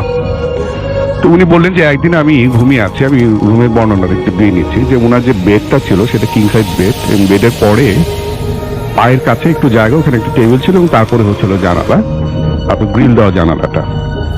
তো তারপর আর কিছু নেই, তিনতলা বাসা। তো রাতে বলে উনি ঘুমিয়ে আছেন, উনার ওয়াইফ পাশে ঘুমিয়ে আছেন। তো উনি বা পাশে আর ওয়াইফ ডান পাশে। বা পাশে আপনার সাইড টেবিল আছে একটা। তো হঠাৎ করে ওনার কোনো কারণে ঘুম ভেঙে যায়। তো ঘুম ভেঙে যাওয়ার পরে উনি যখন তাকিয়ে দেখেন যে পায়ের কাছে জানালার ওখানে ওনার ওয়াইফ দাঁড়িয়ে আছে। তো উনি একটু দেখে একটু অবাক হয়ে যায়, এত রাতে ওয়াইফ ওখানে দাঁড়িয়ে আছেন, চুলগুলো খোলা, চুপচাপ একটু বিমর্ষ ভাবে দাঁড়িয়ে আছেন। তো উনি জিজ্ঞেস করেন কি ব্যাপার, আসতে জিজ্ঞেস করেন কি ব্যাপার, তুমি দাঁড়িয়ে আছো, কি গরম লাগছে? আর যদি লাগে তাহলে তুমি জানলা বন্ধ করে এসি ছেড়ে দাও, চলে আসো। তো দেখে যে কোনো রেসপন্স করে না, উত্তর দিচ্ছে না। তো সে আবার বলে যে ঠিক আছে তুমি আসো। তো সে আবারও কোনো, যেহেতু কোনো ভাবমূর্তি বা কোনো নেই, সে একটু তাকিয়ে দেখলো ওনাকে, দেখার পরে সে ওয়াইফ আর কোনো রেসপন্স আবারও করছে না। তো চিন্তা করলো যে আচ্ছা ঠিক আছে, কয়টা বাজে একটু দেখি। তো উনি বা হাত দিয়ে ওনার সাইড টেবিলে যে মোবাইল আছে সেটা একটু খোঁজার চেষ্টা করছে। তো হাত দিয়ে খুঁজে পাচ্ছে না। তখন তার ওয়াইফ তার দিকে তাকিয়ে, যে জানলার পাশে দাঁড়িয়ে ছিল, তাকিয়ে বলে কি মোবাইল খুঁজছো, পাবে না বলে। তখন উনি বললেন যে, বলে সে আস্তে করে টার্ন করে জানালার দিয়ে বেরিয়ে গেল। এই দৃশ্যটা দেখার পরে সে বলে যে আমি মানে ফ্রিজ হয়ে যাই, যে এটা কিভাবে সম্ভব, জানালার গ্রিল দিয়ে আটকানো এবং এটাতে ভেদ করে চলে গেল, এবং আমি যে মোবাইল খুঁজছি সেটা বুঝতে কিভাবে সে। তো সে তখন ফ্রিজ হয়ে যাওয়ার পর সে চমকে যখন বিছানা থেকে লাফ দেয়, তখন তার পাশে ডান পাশে ওয়াইফ বলে কি ব্যাপার, কি হয়েছে, তুমি এমন করছো কেন, কি ব্যাপার, তুমি কি হয়েছে, তুমি এমন করছো কেন? তখন দেখে যে তার ওয়াইফ তার ডান পাশে বিছানায় শুয়েছিল। তাহলে সামনে যাকে দেখলেন সে কে? এই ছিল আমার ঘটনা। ওকে, অনেক ধন্যবাদ আপনাকে। আসসালামু আলাইকুম, আমার নাম জয়, আমার পেশা আমি গাড়ি চালাই। তো এখন আমি যে ঘটনাটা বলবো সেটা হচ্ছে আমার এই গাড়ি আর নিজেকে আর আমার হেল্পার নিয়ে ঘটে যাওয়া একটা ঘটনা। ফার্স্ট যখন আমি রাজশাহী থেকে আলু লোড দিছিলাম, তো আমি সেখান থেকে আলু লোড দিয়ে সরাসরি সিলেটে লোড দিছিলাম, সিলেটে চলে যাই। তো সিলেটে যে সকালবেলা আলু আনলোড করি, গাড়ির থেকে আলু নামাই, নামানোর পরে হেল্পারকে রেখে গাড়ি সাইড করে এক জায়গায় সাইড করে হেল্পারকে রেখে তো এক জায়গায় গেছি টিপ মিপ পাওয়া যায় কিনা, ঢাকার উদ্দেশ্যে যাবো। যদি ঢাকার ওইদিকে যদি টিপ মিপ পাওয়া যায় তাহলে ঢাকা একটা টিপ নিয়ে যাবো। তো তারপরে অনেক খোঁজাখুঁজি করলাম, সারাদিন খোঁজাখুঁজি করার পরে কোনো টিপ হইলো না। তো বসে আছি, সন্ধ্যার দিকে একদিন মানে বলতেছে যে জাফলং থেকে পাথর লোড হবে ঢাকা দিকে যাবে, ঢাকা ইপিজেড যাবে। তো আমি বললাম যে কত টাকা ভাড়া দিবেন? তো উনি আমাকে বললো যে ভাড়া 18,000 টাকা পাবে, এমনি ডাল সিজন 22 টন পাথর লোড। তো চিন্তা করলাম বসে থেকে লাভ কি, তো চলে যাই। তো আমি আমার হেল্পারকে নিয়ে আমি সরাসরি জাফলং চলে গেলাম। জাফলং চলে যায়, তার মধ্যে মাঝখানে একটা কথা বলে রাখি, আমার উস্তাদ যখন আমি গাড়ি হেল্পার ছিলাম তখন আমার উস্তাদ বলছিল যে রাতের 12টার পরে এই রোডে মানে জাফলং থেকে সিলেটে আসার যে রোডটা, এই রোডে কখনো যাবা না। তখন আমি প্রশ্ন করছিলাম, উস্তাদ কেন যাবো না? যদি কোনোদিন আমি যদি ড্রাইভার হই, তখন যদি এরকম একটা সিচুয়েশনে পড়ি, তখন আমাকে বেশি কিছু বলে নাই। উনি বলছে যে যাইতে না করছি যাবা না। তো আমি আর কথা বাড়াইনি। তো আমি ওই সিলেটে আমার যেতে তো যেহেতু সন্ধ্যার সময় রওনা দিয়েছিলাম, সন্ধ্যার দিকে যেতে প্রায় আমার 8টা 8:30 বেজে গেছে। তো পাথর গেলাম, যে পাথর মাঝে লোড দিলাম, লোড দিয়ে আস্তে আস্তে লোড মোড হয়ে আমরা দুজন খাওয়া দাওয়া করলাম। খাওয়া দাওয়া করার পরে আস্তে আস্তে প্রায় 11:30 মতো বেজে গেল। তো আমি চিন্তা করলাম এখন এখানে বসে থেকে লাভ কি, তো চলে যাই। তো হেল্পারকে আমি বললাম কি, হেল্পার ছিল মুরব্বী, আমি হেল্পারকে বললাম কি যে গাড়ির চাকা মাকা সব দেখে নেন, তেলের লাইন ট্যান সুইচ বোর্ড সব দেখে নেন, তারপরে রওনা দিই। আমি বললাম আচ্ছা ঠিক আছে। তো উনি সবকিছু চেক করে বললো কি যে হ্যাঁ ঠিক আছে। তো আমি আল্লাহর নাম নিয়ে স্টার্ট দিয়ে গাড়ি চালালাম। তখন কিন্তু ধরে রাখি সময় 11:45 যখন আমরা গাড়ি ছাড়ি জাফলং থেকে, পাথর লোড দেওয়া। তো ভালো চালা আস্তে আস্তে। তো জাফলং থেকে পার হয়ে সিলেটের রোডে আসার সময় অনেক একটা ফাঁকা স্পেস আছে, একটা নদী বিলের মতো। তো ওই জায়গায় আসার পরে তো আমার গাড়ি টপ গিয়ারে চলতেছে। তো টপ গিয়ারে চলতেও তারপরে 40-45 স্পিড, যেহেতু পাথর লোড বেশি জোরে টানা যাবে না, টায়ার বাস্ট হয়ে গেলে পরে সমস্যা। 40 গাড়ির স্পিড। হঠাৎ করে দেখি যে অটোমেটিকলি গাড়ি স্লো হচ্ছে, খুব এত স্লো হচ্ছে, মিটারের স্পিড ব্রেকার মিটারের কাটা দেখি অটোমেটিকলি নিচে নামতেছে। আমি পিক আপ ধরেই আছি। তো আমি বললাম চাচা ঘটনা কি? টপ গিয়ারে গাড়ি আছে, স্পিড কমে যাচ্ছে, বুঝলাম না। তো স্পিড কমে 10-এ, এখন আমার শুধু গিয়ার চেঞ্জ করতে হচ্ছে। একবার 2 নম্বরে দিয়ে গিয়ার চেঞ্জ করে ট্রাই করতেছি, উঠতেছে না। তো ভালো কথা। তো আমার এক পর্যায়ে বিরক্ত হয়ে আমি তাকে বলছি, আপনাকে বলছিলাম তেলের লাইন টাইন চেক করে উঠতে। আমার কিন্তু ওই যে উস্তাদ যে কথাটা বলছিল যে রাস্তায় 11টার পরে রাস্তায় যাবো না, তো আমার ওই কথাটা স্মরণ ছিল না। তো আমি পরে যখন গাড়িতে ছিলাম তখন আমার এই কথাটা স্মরণ ছিল না। তো ভালো। তো আমি বললাম তাজার পথে এক হিসাবে একটু রেগে গেলাম যে আপনারা বলছি যে আপনি চেকমেক করে উঠেন, এখন তেল লাইনের প্রবলেম হলে পরে এখন এটা ঠিক করবেন কিভাবে? আশেপাশে কোনো মেকার দোকান নেই, কিছু নেই।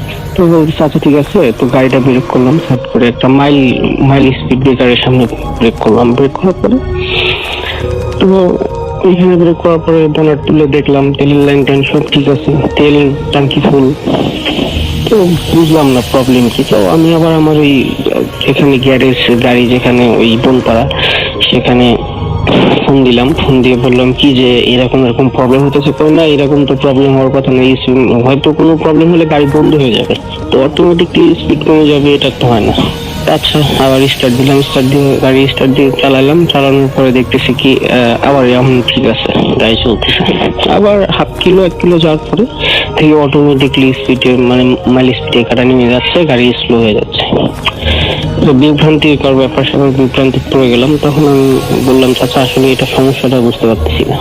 তখন দেখলাম সামনে গ্লাস দিয়ে দেখলাম যে অনেক বয়সী একটা লোক, প্রায় 60-70 তো হবে, এরকম বয়সী একটা লোক, হাতে করে আপনার ওই হাতের পোস্টম্যানটা যে ওই যে লাঠির ভিতরে যে লাঠি ব্যবহার করতো না, লাঠি ঘাড়ের ভিতর দিয়ে লাঠির আগায় একটা লুঙ্গির মধ্যে একটা টুকরা আর কি লুঙ্গির মধ্যে পেঁচানো। তো আমার গাড়ি সিগন্যাল দিচ্ছে। তো আমি গাড়ি থামাইছি, ওখানে স্পিড ব্রেকার আছে, তো ওইখানে গাড়ি থামাইছি, ওখানে উনি দাঁড়ায় আছে। তো আমি বললাম কি যে পরে ওই চাচা ঘুরে আমার আমি যে সাইডে বসে আছি ডান সাইডে, সেই সাইডে আসে বলছে কি বাবা আমাকে একটু সামনে নামাই দিবা, আমি হাইটে যাইতে পারছি না, আমার প্রবলেম হচ্ছে, তুমি যদি একটু সামনে নামাই দাও তাহলে আমার উপকার হয়। তো আমি বললাম কি আচ্ছা ঠিক আছে চাচা উঠে। তো উনি গেট খুলে উঠছে। এর মধ্যে আমার হেল্পারের সাথে আমার কোনো কানেকশন নেই। হেল্পার দেখি সিটের মধ্যে ঘুমাচ্ছে, ওর সঙ্গে কোনো কানেকশন নেই। উনি উঠছে, ওঠার পরে এই ইঞ্জিন বনেটের উপরে বসে আছে। তো বসে থাকার পরে তো আমি চালাচ্ছি। তো চালানোর পরে দেখি কি যে ওই আপনার স্পিড এখন মোটামুটি ঠিক আছে, চলছে 30-35, 40-এ যেভাবে পিক আপ ধরে আছে 40-এ যাওয়ার কথা, সেটা 30-35 যাচ্ছে। তো ভালো চালাচ্ছি। হুট করে আমি মানে মাঝখানে চাচার দিকে একবার তাকাইছি, তাকানোর পরে যা দেখলাম, আল্লাহ, কি চাচার ভিতর দিয়ে মানে চাচার শরীরের ভিতর দিয়ে আমার হেল্পকে দেখা যাচ্ছে। আমি দেখে তো ভয় পাওয়ার কিছুই নেই। আসলে মানুষ একটা এইরকম সিচুয়েশনে পড়লে অনেক মানুষ অনেক রকম হয়ে যায়, কিন্তু আসলে রোডে ঘাটে থাকি, সেরকম ভয় পাওয়ারও কোনো কারণ নেই। তো আমি বলছি যে চাচা, আপনি যদি একটু লোডে চড়ে বসেন তাহলে আমার গাড়িটা একটু ভালো মতো চাইতে পারে, একটু ভালো মতো পৌঁছাইতে পারি। তখন চাচা আমার অদ্ভুত একটা কথা বললো যে বাবা, আমি তোমার গাড়িতে উঠছি দেখে তুমি এখন পর্যন্ত বেঁচে আছো, না তুমি এতক্ষণ বেঁচে থাকতে না। তো আমি বলছি কাকা, তো যাই হোক, আপনার কারণে যদি খুব উপকার, যদি আমার যাই হোক উপকার হয়েছে, আপনি আমাদেরকে বাঁচাইছেন, তো কাকা আপনি কে? আমি প্রশ্ন করছি। তুমি কি যে তোমার এত কিছু প্রশ্ন করার দরকার নেই, তুমি গাড়ি চালাও আর সামনে একটা কবরস্থান আছে, কবরস্থানের সামনে আমাকে নামিয়ে দিও। আমি বললাম আচ্ছা ঠিক আছে কাকা, কোনো কথা বাড়াইলাম না, সোজা চালাচ্ছি। চালাইতে চালাইতে যে কবরস্থানের সামনে বললো এখানে গাড়িটা ব্রেক করো। আমি বললাম কাকা এখানে? কয় না এখানে না, একটু সামনে যাও। আচ্ছা, সামনে গিয়ে একটা শিমুল গাছ, আপনি রাত্রেবেলা তেমন একটা বোঝা যায় না, তবে মিল করতে পারছি যে শিমুল গাছ। শিমুল গাছে ওইখানে বলে এখানে ব্রেক করো। তখন ব্রেক করলাম, তো দেখলাম গাছটা অনেক পুরোনো, হয় তাও 150 বছর তো হবে গাছের বয়স। তাহলে এখানে ব্রেক করো, আমি এখানেই থাকি আর কখনো রাত্রে এদিক থেকে গাড়ি নিয়ে আসবে না। আচ্ছা ঠিক আছে, সামনে একটা প্রবলেম আছে, সামনে একটা ভাঙা আছে, ওই ভাঙার ভিতরে যদি কোনো প্রবলেম হয় তাহলে এই যে তোমার যে ডান পাশে যে দেখবা, মানে যখন প্রবলেম হবে তখন ডান পাশে দেখবা একটা লাঠি আছে, লাঠিটা ধরে থাকবা। তো কাকা নিয়ে চলে গেল, তো আমি ডান পাশে তাকালাম, দেখলাম কিছুই নেই। আমার ডান পাশে তো গ্লাস, লুকিং গ্লাস, আপনার ট্রাকের যে গ্লাস, এগুলো। তো ভাঙার মধ্যে গেলাম, ভাঙার মধ্যে যাওয়ার পরে এই ভাঙা মানে ওই জায়গা থেকে ওই ভাঙাটা প্রায় 2 কিলোমিটার, আড়াই কিলোমিটার হবে। গেলাম ভাঙা পর্যন্ত, যে দেখি যে আসলে এখানে কিছুই নেই। ভাঙা পার হয়ে চলে আসলাম, আসার পরে ক্যান্টনমেন্ট পার হয়ে এসে পরে সিলেটে এসে গাড়ি ব্রেক করলাম। ব্রেক করার পরে আমি দেখলাম আমার হেল্পার ঘুমাচ্ছে। ঠিক আছে, হেল্পার ঘুমাতে কাকারে ডাক দিলাম, কাকা এরকম এরকম ঘটনা হয়েছে, আপনি কি দেখছেন? কয় না তো, আমি তো কিছু দেখিনি, কিছু জানি না। আমি বললাম আচ্ছা ঠিক আছে। তো ওকে সারা রাত গাড়ি চালায় ঢাকা আসলাম। ঢাকা আসলাম, আনলোড করলাম। আনলোড করে এসে ওই যে আমি গাড়ি চালানো ছেড়ে দিছি, আজও গাড়ি চালাই না, এই একটা কারণে। যাক, আপনাদেরকে এই কথাটা শেয়ার করলাম। রাসেল ভাই, আপনাকে অনেক থ্যাংক ইউ, ধন্যবাদ।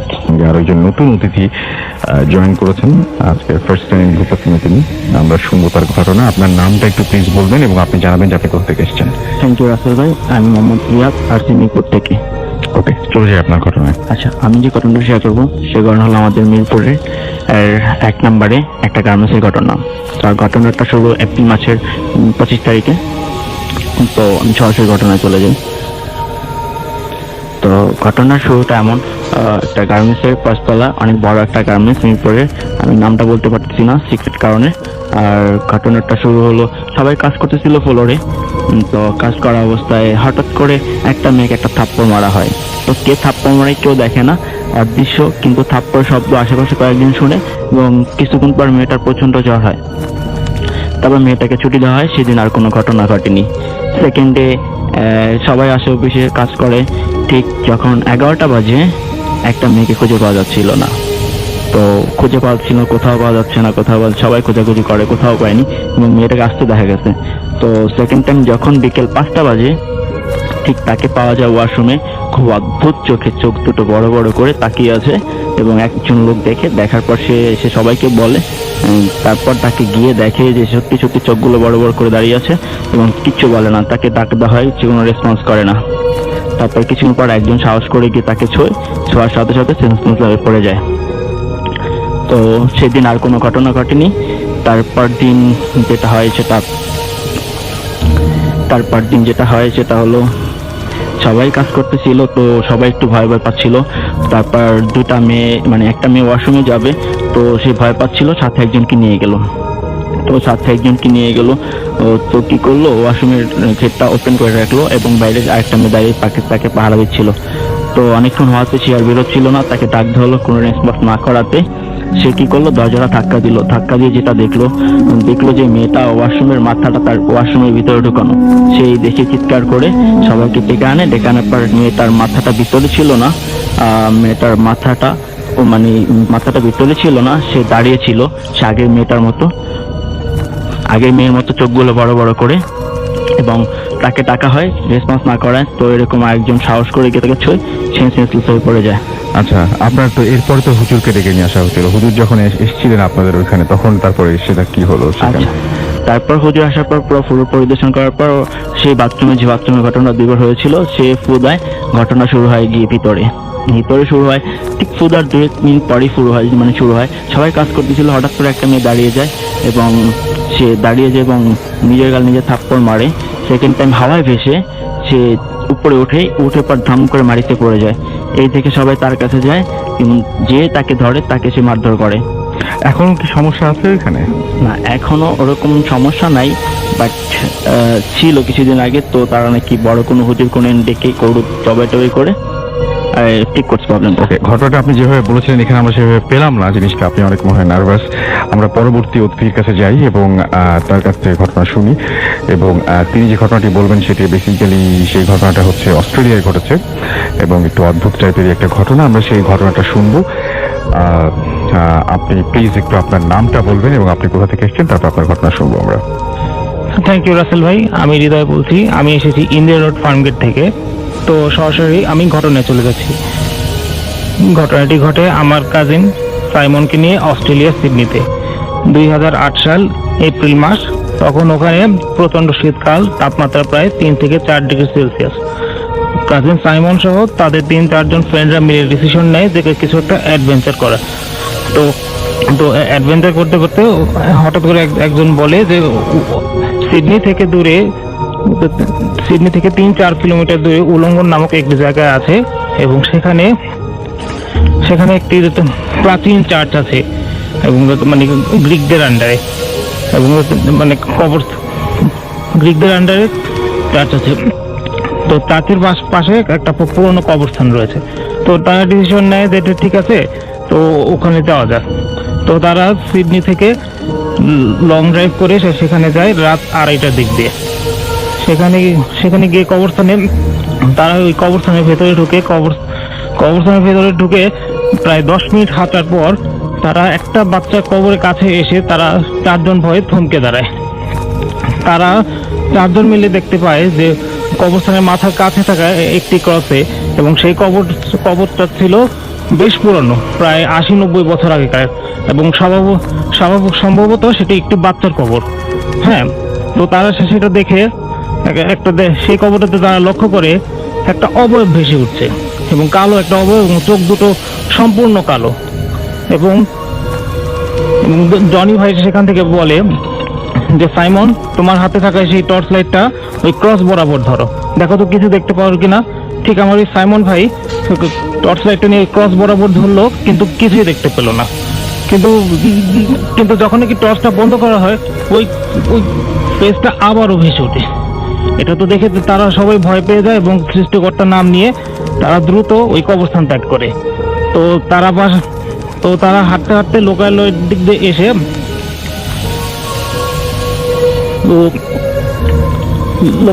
দিয়ে এসে পড়ে এবং কাছাকাছি একটা গেস্ট হাউসে তারা রাত কাটানোর জন্য থাকে। পরের দিন সকালে ওই জনি ভাই প্রচন্ড জ্বর আসে। জনি ভাই এই ঘটনাটা শেয়ার করে তার এক কাছের এক বন্ধুকে, যিনি অস্ট্রেলিয়াতে থাকেন। তো তখন ওই বন্ধু সেই ঘটনাটা শুনে বলে, আজ থেকে প্রায় 80 থেকে 90 বছর আগে সেখানে এক বোর্ডিং স্কুল ছিল। সেই বোর্ডিং স্কুলের এক প্রিস্ট সেই বাচ্চা মেয়েটিকে শাস্তি দেওয়ার জন্য একটি রুমে আটকে রাখে। মেয়েটি ভয় পেয়ে সেই রুমে মারা যায়, এবং মারা যাওয়ার আগে ওই প্রিস্টটিকে অভিশাপ দিয়ে বলেছিল যে তোর কোনো একটা ক্ষতি হবে। ঠিক মেয়েটাকে মারা যাওয়ার পর সেই কবরস্থানে তাকে দাফন করা হয়। দাফন করার ঠিক 3 দিন পরেই তো সেই প্রিস্ট মারা যায়। ওকে, এবং আপনাকে অনেক ধন্যবাদ।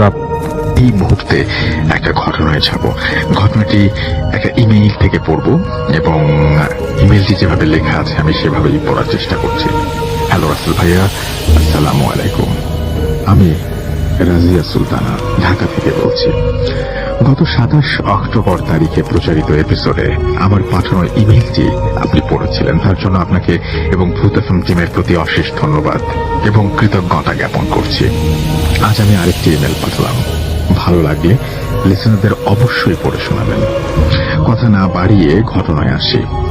এখানে বলে রাখি যে আমি আজ কোনো ভূতের ঘটনা বা ভূতের গল্প শেয়ার করব না। স্কুল লাইফ থেকেই আমার লেখালেখির শখ। গল্প, উপন্যাস ও কবিতা লেখার পাশাপাশি আমার ছবি আঁকার হাত ভালো।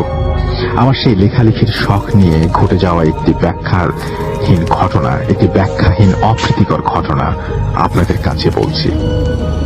প্রথম ঘটনাটি হচ্ছে, আমি যখন ক্লাস 10-এ পড়ি তখন আমার লেখা একটি উপন্যাসে একটি বাচ্চা মেয়ের সিঁড়ি থেকে পড়ে যাবার একটি দৃশ্য উল্লেখ করেছিলাম। আমার সাথে ঘটনাটি ঘটে তার ঠিক কিছুদিন পর।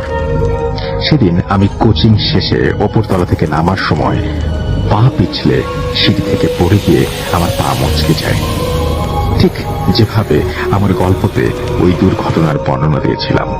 খুবই অদ্ভুত। এবার বলছি দ্বিতীয় ঘটনা। 2015 সালে আমার ছোট আন্টির স্টুডেন্ট ভিসা নিয়ে মালয়েশিয়াতে যাওয়া এবং তার স্বপ্ন পূরণের পটভূমি নিয়ে আমি একটি গল্প লিখেছিলাম। কাহিনীর অংশ হিসেবে সেখানে আমি মূল গল্পের চরিত্রের ডেঙ্গু হবার বর্ণনা করেছিলাম। গল্পটা লিখে শেষ করার বেশ কিছুদিন পর আমি জানতে পারলাম আমার সেই ছোট আন্টি তার একটি বিশেষ কাজের জন্য 3 দিনের ছুটিতে ঢাকায় আসছেন। আমরা বেশ খুশি হলেও ব্যাপারটা মোটেও আনন্দের ছিল না, কারণ ততদিনে আন্টির ব্রেস্ট ক্যান্সার ধরা পড়েছে। তাই তার চিকিৎসার জন্য বছরখানিক ছুটি নিয়ে তার ক্যাম্পাসে দরখাস্ত করলেন এবং বর্তমানে তিনি সম্পূর্ণ সুস্থ মালয়েশিয়াতে ফিরে গেছেন। আরেকটি সেমিস্টার বাকি আছে তার। আমার আন্টিকে দেখলে আমি এখন এক ধরনের অনুতাপ বোধ করি। কেন আমি গল্পটা লিখতে গিয়েছিলাম? কেন আমি লিখেছিলাম নায়িকার ডেঙ্গু হবার বর্ণনা? কেন আমি লিখেছিলাম তার মাথায় বয়কট চুল? যে কারণে আমার আন্টির ক্যান্সার ধরা পড়ল, কেমোথেরাপির কারণে মাথার চুল পড়ে গিয়েছিল, আর এখন আন্টির মাথা ভরা ছোট ছোট চুলগুলোকে দেখলেই আমি অনুতপ্ত হই। তাহলে কি আমার সেই গল্পটা লেখার কারণেই আমার আন্টির এই অবস্থা হলো? এখন তৃতীয় ঘটনা বলার পালা। এখানে আমি একটি গল্পে একজন গৃহিণী মায়ের মাছ করতে গিয়ে হাত কেটে যাবার বর্ণনা লিখেছিলাম। ঠিক কিছুদিন পরে ভাঙা কাঁচে হাত লেগে আমার হাত কেটে যায়।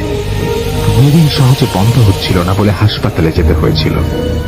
আমার এই দুর্ঘটনাটি ঘটে ঠিক যেভাবে গল্পটাতে আমি লিখেছিলাম। বলছিলাম যে আমার লেখালেখির শখের সাথে এরকম অপ্রীতিকর ঘটনাগুলো কোনো অলৌকিক ব্যাখ্যা আছে কিনা জানি না, তবে আমি সচেতন হয়েছি। এখন আমি আমার লেখায় কোনো ফিকশনে বা স্টোরিতে কোনো ধরনের অপ্রীতিকর ঘটনা লিখি না। গল্প উপন্যাস পড়া যেহেতু এক ধরনের বিনোদন, তাই আমি শুরু থেকে শেষ পর্যন্ত 100% আনন্দ আমার পাঠককে দিতে চেষ্টা করি। তার জন্য আমি যথেষ্ট প্রশংসাও পেয়েছি। তো রাসেল ভাইয়ের সবশেষে আপনার প্রতি বিনীত অনুরোধ, আমার এই মেইলটি ভালো লাগলে অবশ্যই পড়বেন এবং আমি একজন ভালো সাহিত্যিক হতে পারি যেন, তার জন্য সবার কাছে দোয়া কামনা করছি। আল্লাহ হাফেজ। রাজিয়া সুলতানা, শিক্ষার্থী, গার্হস্থ্য অর্থনীতি অনুষদ, ঢাকা বিশ্ববিদ্যালয়। কি অদ্ভুত না? একজন মানুষ একটা ঘটনা লিখবেন বা একটা গল্প লিখবেন, একটা ফিকশন লিখছেন, তিনি যা লিখছেন সেটা সত্যি হয়ে যাচ্ছে। তিনি যেভাবে বর্ণনা দিচ্ছেন সেভাবেই ঘটনা ঘটছে। তিনি যা ভাবছেন তাই ঘটছে বাস্তবে। মেলানো যায় না।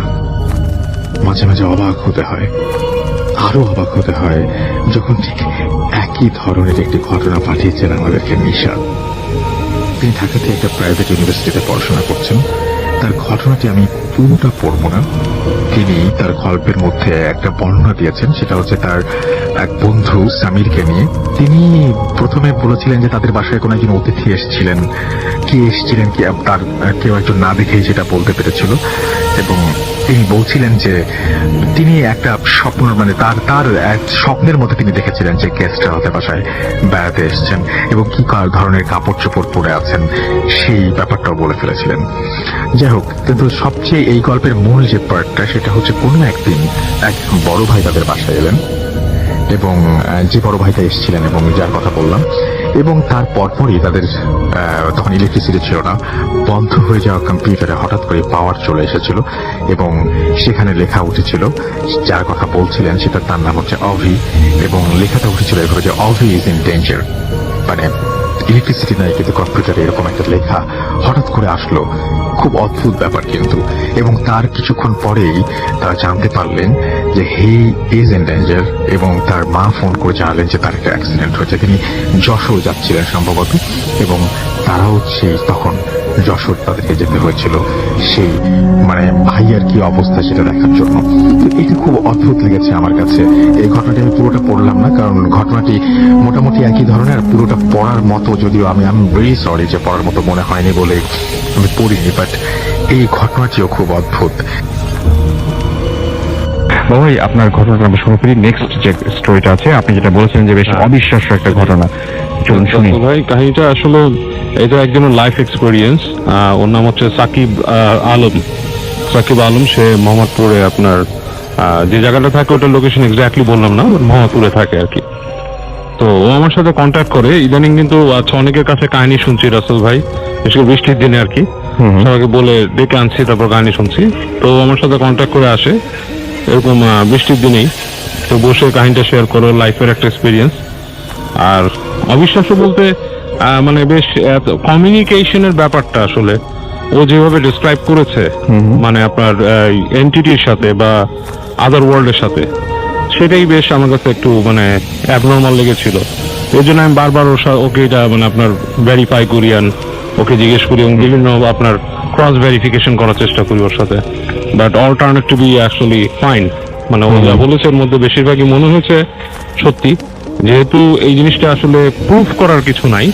ও কিছু ছবি ভিডিও দেখিয়েছে আমাকে, এভিডেন্স অফ দোজ আপনার তাবিজ এন্ড স্টাফ, কিন্তু সেটা তো আসলে মানে আমি মানে কোনো প্রুফ হিসাবে ধরতে পারি না। বাট অ্যাকচুয়ালি মানে ওর শেষ অ্যাপ্রোচ এবং ওর বডি ল্যাঙ্গুয়েজ এভরিথিং মানে শুনে মনে হয়েছে কাহিনীটা সত্যি। যাই হোক, কাহিনীটা চলে যাই 2008 সাল বা এরকম একটা সময় সাকিব একটা বাসায় মুভ করে। হ্যাঁ, বাসাটা হচ্ছে আপনার এমন একটা জায়গায় যে জায়গাটা আপনার মোটামুটি আপনার পরবর্তীতে ডেভেলপ হয়েছে সিটি। আচ্ছা, হ্যাঁ, মোহাম্মদপুরে অনেক এক্সপ্যানশন হয়েছে, এক্সপ্যানশনের একটা জায়গায়। ওই জায়গাটা ওর খালার বাড়ি ছিল, এবং জায়গাটাতে নাকি অ্যারাউন্ড আপনার আরো আগে, তারও 10-12 বছর আগে ওটার নির্মাণ কাজ শুরু হয়, এবং ওই সময় কেবল সদ্য নির্মাণকৃত বিল্ডিং, মানে বেশ লম্বা সময় নিয়ে বিল্ডিংটা তৈরি হয়েছে আর কি। ওকে। তো ওই বিল্ডিং এ যে ও যখন ওঠে, ওই বিল্ডিংটা ওর খালার বাড়ি। ওরা খালা বিদেশে থাকতো, সেখান থেকে আসার পরে বাসা থাকে। তো ওই বাসা ওঠার পর থেকে নাকি তার ভিতরে বেশ অসুস্থতা দেখা দেয়। আচ্ছা, অসুস্থতা গুলো বেশ আপনার বিচিত্র টাইপের অসুস্থতা, দিনে দিনে শরীর দুর্বল হয়ে যেতে থাকে এবং অসুস্থ ফিল করতে থাকে, কোনো কাজে মনোযোগী থাকে না, এরকম বিভিন্ন ব্যাপার স্যাপার আর কি তার ভেতরে থাকে। তো এটাতে ওর বাবা একজন চিকিৎসক, তো বাবার সাথে কথা বলে বাবা বিভিন্ন রকম চেক করে দেখে এবং তো টেস্ট করে দেখে, তার ভিতরে আসলে কোনো সমস্যা পাওয়া যায় না, মানে হি ইজ কমপ্লিটলি ফাইন। হ্যাঁ, আচ্ছা, কিন্তু ওই প্রবলেম গুলো ফেস করে। তো যেটা ফেস করতো, বিছানায় শুয়ে থাকলে আপনার মূলত সারা শরীরে কেউ খোঁচাচ্ছে সুই দিয়ে, প্লাস কোনো কিছু কামড় দিচ্ছে, ছোট ছোট পিঁপড়া বা জাতীয় কিছু, বাট বিছানা চেক করলে কিছুই পাওয়া যেত না। হ্যাঁ, এরকম কিছু কাণ্ড করতে থাকে, পড়াশোনা অমনোযোগী হয়ে যায়, পড়াশোনা করতে পারে না, মন বসাতে পারে না এরকম। এবং ওর রুমের মধ্যে মানে একটু মানে আশ্চর্য কিছু ফিলও করে, যেমন রুমের মধ্যে কেউ চলাফেরা করতেছে, এরকম কিছু একটা ব্যাপার স্যাপার। তো একদিন ও ফার্স্ট যখন নাকি আপনার কমিউনিকেশনের ব্যাপারটা হয়, ও শুয়েছিল বিছানায়। তো দুপুরের দিকে মানে আলো কমে গেছে আর কি, আলো আধারি রুমের ভেতরে, এরকম সময় শুয়ে ফিল করতে থাকে কেউ একজন মনে হচ্ছে ও রুমে দাঁড়িয়ে দেয়ালের মধ্যে কোনো বল মারছে, টেনিস বল মারছে, সেটা বাউন্স করে আবার ধরছে আর কি, ক্যাচ করছে, আপনার একটা খেলা খেলছে আর একটা দেওয়ালে বল মেরে সেটাকে আবার ক্যাচ করা আর কি, এরকম। এবং এটা মানে র্যাপিডলি ওর মাথার মধ্যে একটা প্রেশার ফেলা শুরু করলো আর কি। হ্যাঁ, তো সে তারপর বুঝলো যে কেউ একজনের সাথে কথা বলার চেষ্টা করতেছে। কথা বলাটা এরকম যে তুমি আমাদের সাথে চলো, এখানে থেকে কি করতেছো? হ্যাঁ, আরেকটা ভিন্ন জগৎ আছে, এখানে থাকার কোনো মানে হয় না, এই ধরনের কিছু ব্যাপার স্যাপার আর কি। আচ্ছা, তো প্রথম দিন এই কথাগুলো সে কিভাবে শুনতে পাচ্ছে? ও শুনতে পাচ্ছে, মনে হচ্ছে যে ওর সাথে কেউ একজন কমিউনিকেট। ও তখন চোখ বন্ধ করে শুয়েছিল, আচ্ছা, ওকে। বাট সে ঘুমের মধ্যে ছিল না, সে আপনার মানে জেগেই ছিল, জাগরণ অবস্থায় আর কি। চোখ বন্ধ করে মনে হচ্ছে যে ওর রুমের মধ্যে কারো উপস্থিতি বুঝতেছে। চোখ খুলতে দেখতে কেউ নাই, আচ্ছা, আলো আধারি রুমের ভেতরে, কিন্তু ওর কাছে স্পষ্ট মনে হচ্ছে কেউ একজন বল দিয়ে খেলতেছে দেওয়ালের ভেতরে। জিনিসটা জাস্ট লাইক দ্যাট, একটা শব্দের মতো হচ্ছে বোধহয়, এবং ওর সাথে মাইন্ডের ভেতরে কেউ কথা বলছে। তো যাক, সে ওইটাকে প্রথম দিন ইগনোর করে বা মনে করে তার মনের কোনো হ্যালুসিনেশন বা সামথিং। এবং নেক্সট ডে দিন যেটা হয়, ওই যে আপনার মনে হচ্ছে যে একই রকম খেলা কেউ খেলছে মার্বেল দিয়ে ফ্লোরে, জোরে জোরে মার্বেল ফেলতেছে এন্ড কমিউনিকেট করার চেষ্টা করতেছে, এবং ওই আপনার গা জ্বালা পোড়া করতেছে, এরকম ফিলিংস গুলো ওর মধ্যে হওয়া শুরু করে। তো প্রথম দিন যেটা করে, ওর মার সাথে কথা বলে। ওর মা বলে যে ঠিক আছে, ওকে মানে ওদের একটা সাজেশন অনুযায়ী ফ্যামিলিগত যে কোনো একজন হুজুর, বাংলাদেশে বেশ নাম করা একজন হুজুর বা পীর সাহেব, তার কাছে ওকে নিয়ে যাওয়া হয়। সে পীর সাহেব তাকে বলে তার বাড়িতে ঝাড়ু দিয়ে বাড়ির ধুলো নিয়ে আসতে। বাড়িতে যত ধুলো আছে বলছে ঝাড়ু দিয়ে বাসা থেকে ধুলোগুলো নিয়ে আসবা। আচ্ছা, তো বাড়ি ঝাড়ু দিয়ে সে ধুলোগুলো নিয়ে যায়। পীর সাহেব কি করে, ওই ধুলোগুলোর মধ্যে কিছু একটা পড়ে দেয়, পড়ে তাকে 4টা পেরেক আনতে বলে। ওই পেরেকটাও পড়ে দেয়, বলে তোমার রুমের চারপাশে 4টা লাগাবা, আর এই ধুলাগুলো একটা পোটলা করে ওই পেরেকের সাথে লাগাই দিবা। ওকে। এবং সাইমালটেনিয়াসলি একই সাথে সারাটা কাজ করে। একজন বাসায় একজন হুজুর আসতো তার, যে আরবি পড়াতো তাকে, সে হুজুরের কাছে সেই ঘটনা বলার পর হুজুর তাকে তাবিজ দেয় একটা, এন্ড আপনার একটা প্লেট দেয়, প্লেটের মধ্যে কিছু লিখে দেয় আর কি, মাটির পোড়া মাটির প্লেটে, বলে এটাও দরজার সামনে ঝুলায় রাখতে। এনিওয়ে, তো ও যখন এগুলো করে ওই হুজুরের কথা মতো পেরেক মারে এন্ড ওই জিনিসটা টানায় বাসার মধ্যে, এরপর থেকে নাকি আরো ভয়ঙ্কর ভাবে তার সামনে এসব জিনিস অ্যাপিয়ার হওয়া শুরু করে, এবং খুব রাগম্বিত ভাবে ওর সাথে কথা বলা শুরু করে যে তুমি মনে করতেছো যে তুমি এরকম করে পার পেয়ে যাবা, এরকম কিছু হবে না, তোমাকে আমরা ঠিকই ধরবো। এবং ওকে নাকি বলতে থাকে আমাদের একটা কাজ করে দিতে হবে, তোমাকে কাজ করে না দিলে তোমাকে আমরা নিয়ে যাব, তোমাকে আমরা ছাড়বো না, হ্যাঁ, এইসব জিনিস। তো ও নাকি মানে দেখে যে ওই রুম থেকে, ও চোখ বন্ধ করে থাকে, দেখে যে রুম থেকে বেরোনোর চেষ্টা করে, রুম থেকে বেরোতে পারতেছে না। প্রত্যেকটা রুম ওর কাছে আরেক অন্যরকম একটা রুম লাগছে। এবং সে নাকি ওই তখন তাকায় বারান্দায় আসছে, এসে দেখতেছে তার আশেপাশের ডিমেনশনটা চেঞ্জ হয়ে গেছে। মনে হচ্ছে আশেপাশে সবকিছুর মধ্যে মানে একটা ডিফারেন্ট চেহারা, লাল লাল আগুন লাগতেছে। এবং ও নাকি দেখতো যে ওর বাসার সামনে একটা ছাদ ছিল, সেই ছাদের মধ্যে গ্রুপ অফ পিপল লাইক 15-20 জন, বেশ লম্বা লম্বা, তাদের এক একজনের হাইট হবে আপনার 10-12 ফিট, এরকম দাঁড়ায় দাঁড়ায় তারা একটা মানে মিটিং এর মতো করতো ওখানে দাঁড়ায় দাঁড়ায়। তো এগুলাতে সে বেশ এফেক্টেড হয় এবং সে এসব কাজ হয় না। আমি যেটা বলে রাখি মাঝখানে রাসেল ভাই, এই যে ও যে প্রসিজার গুলো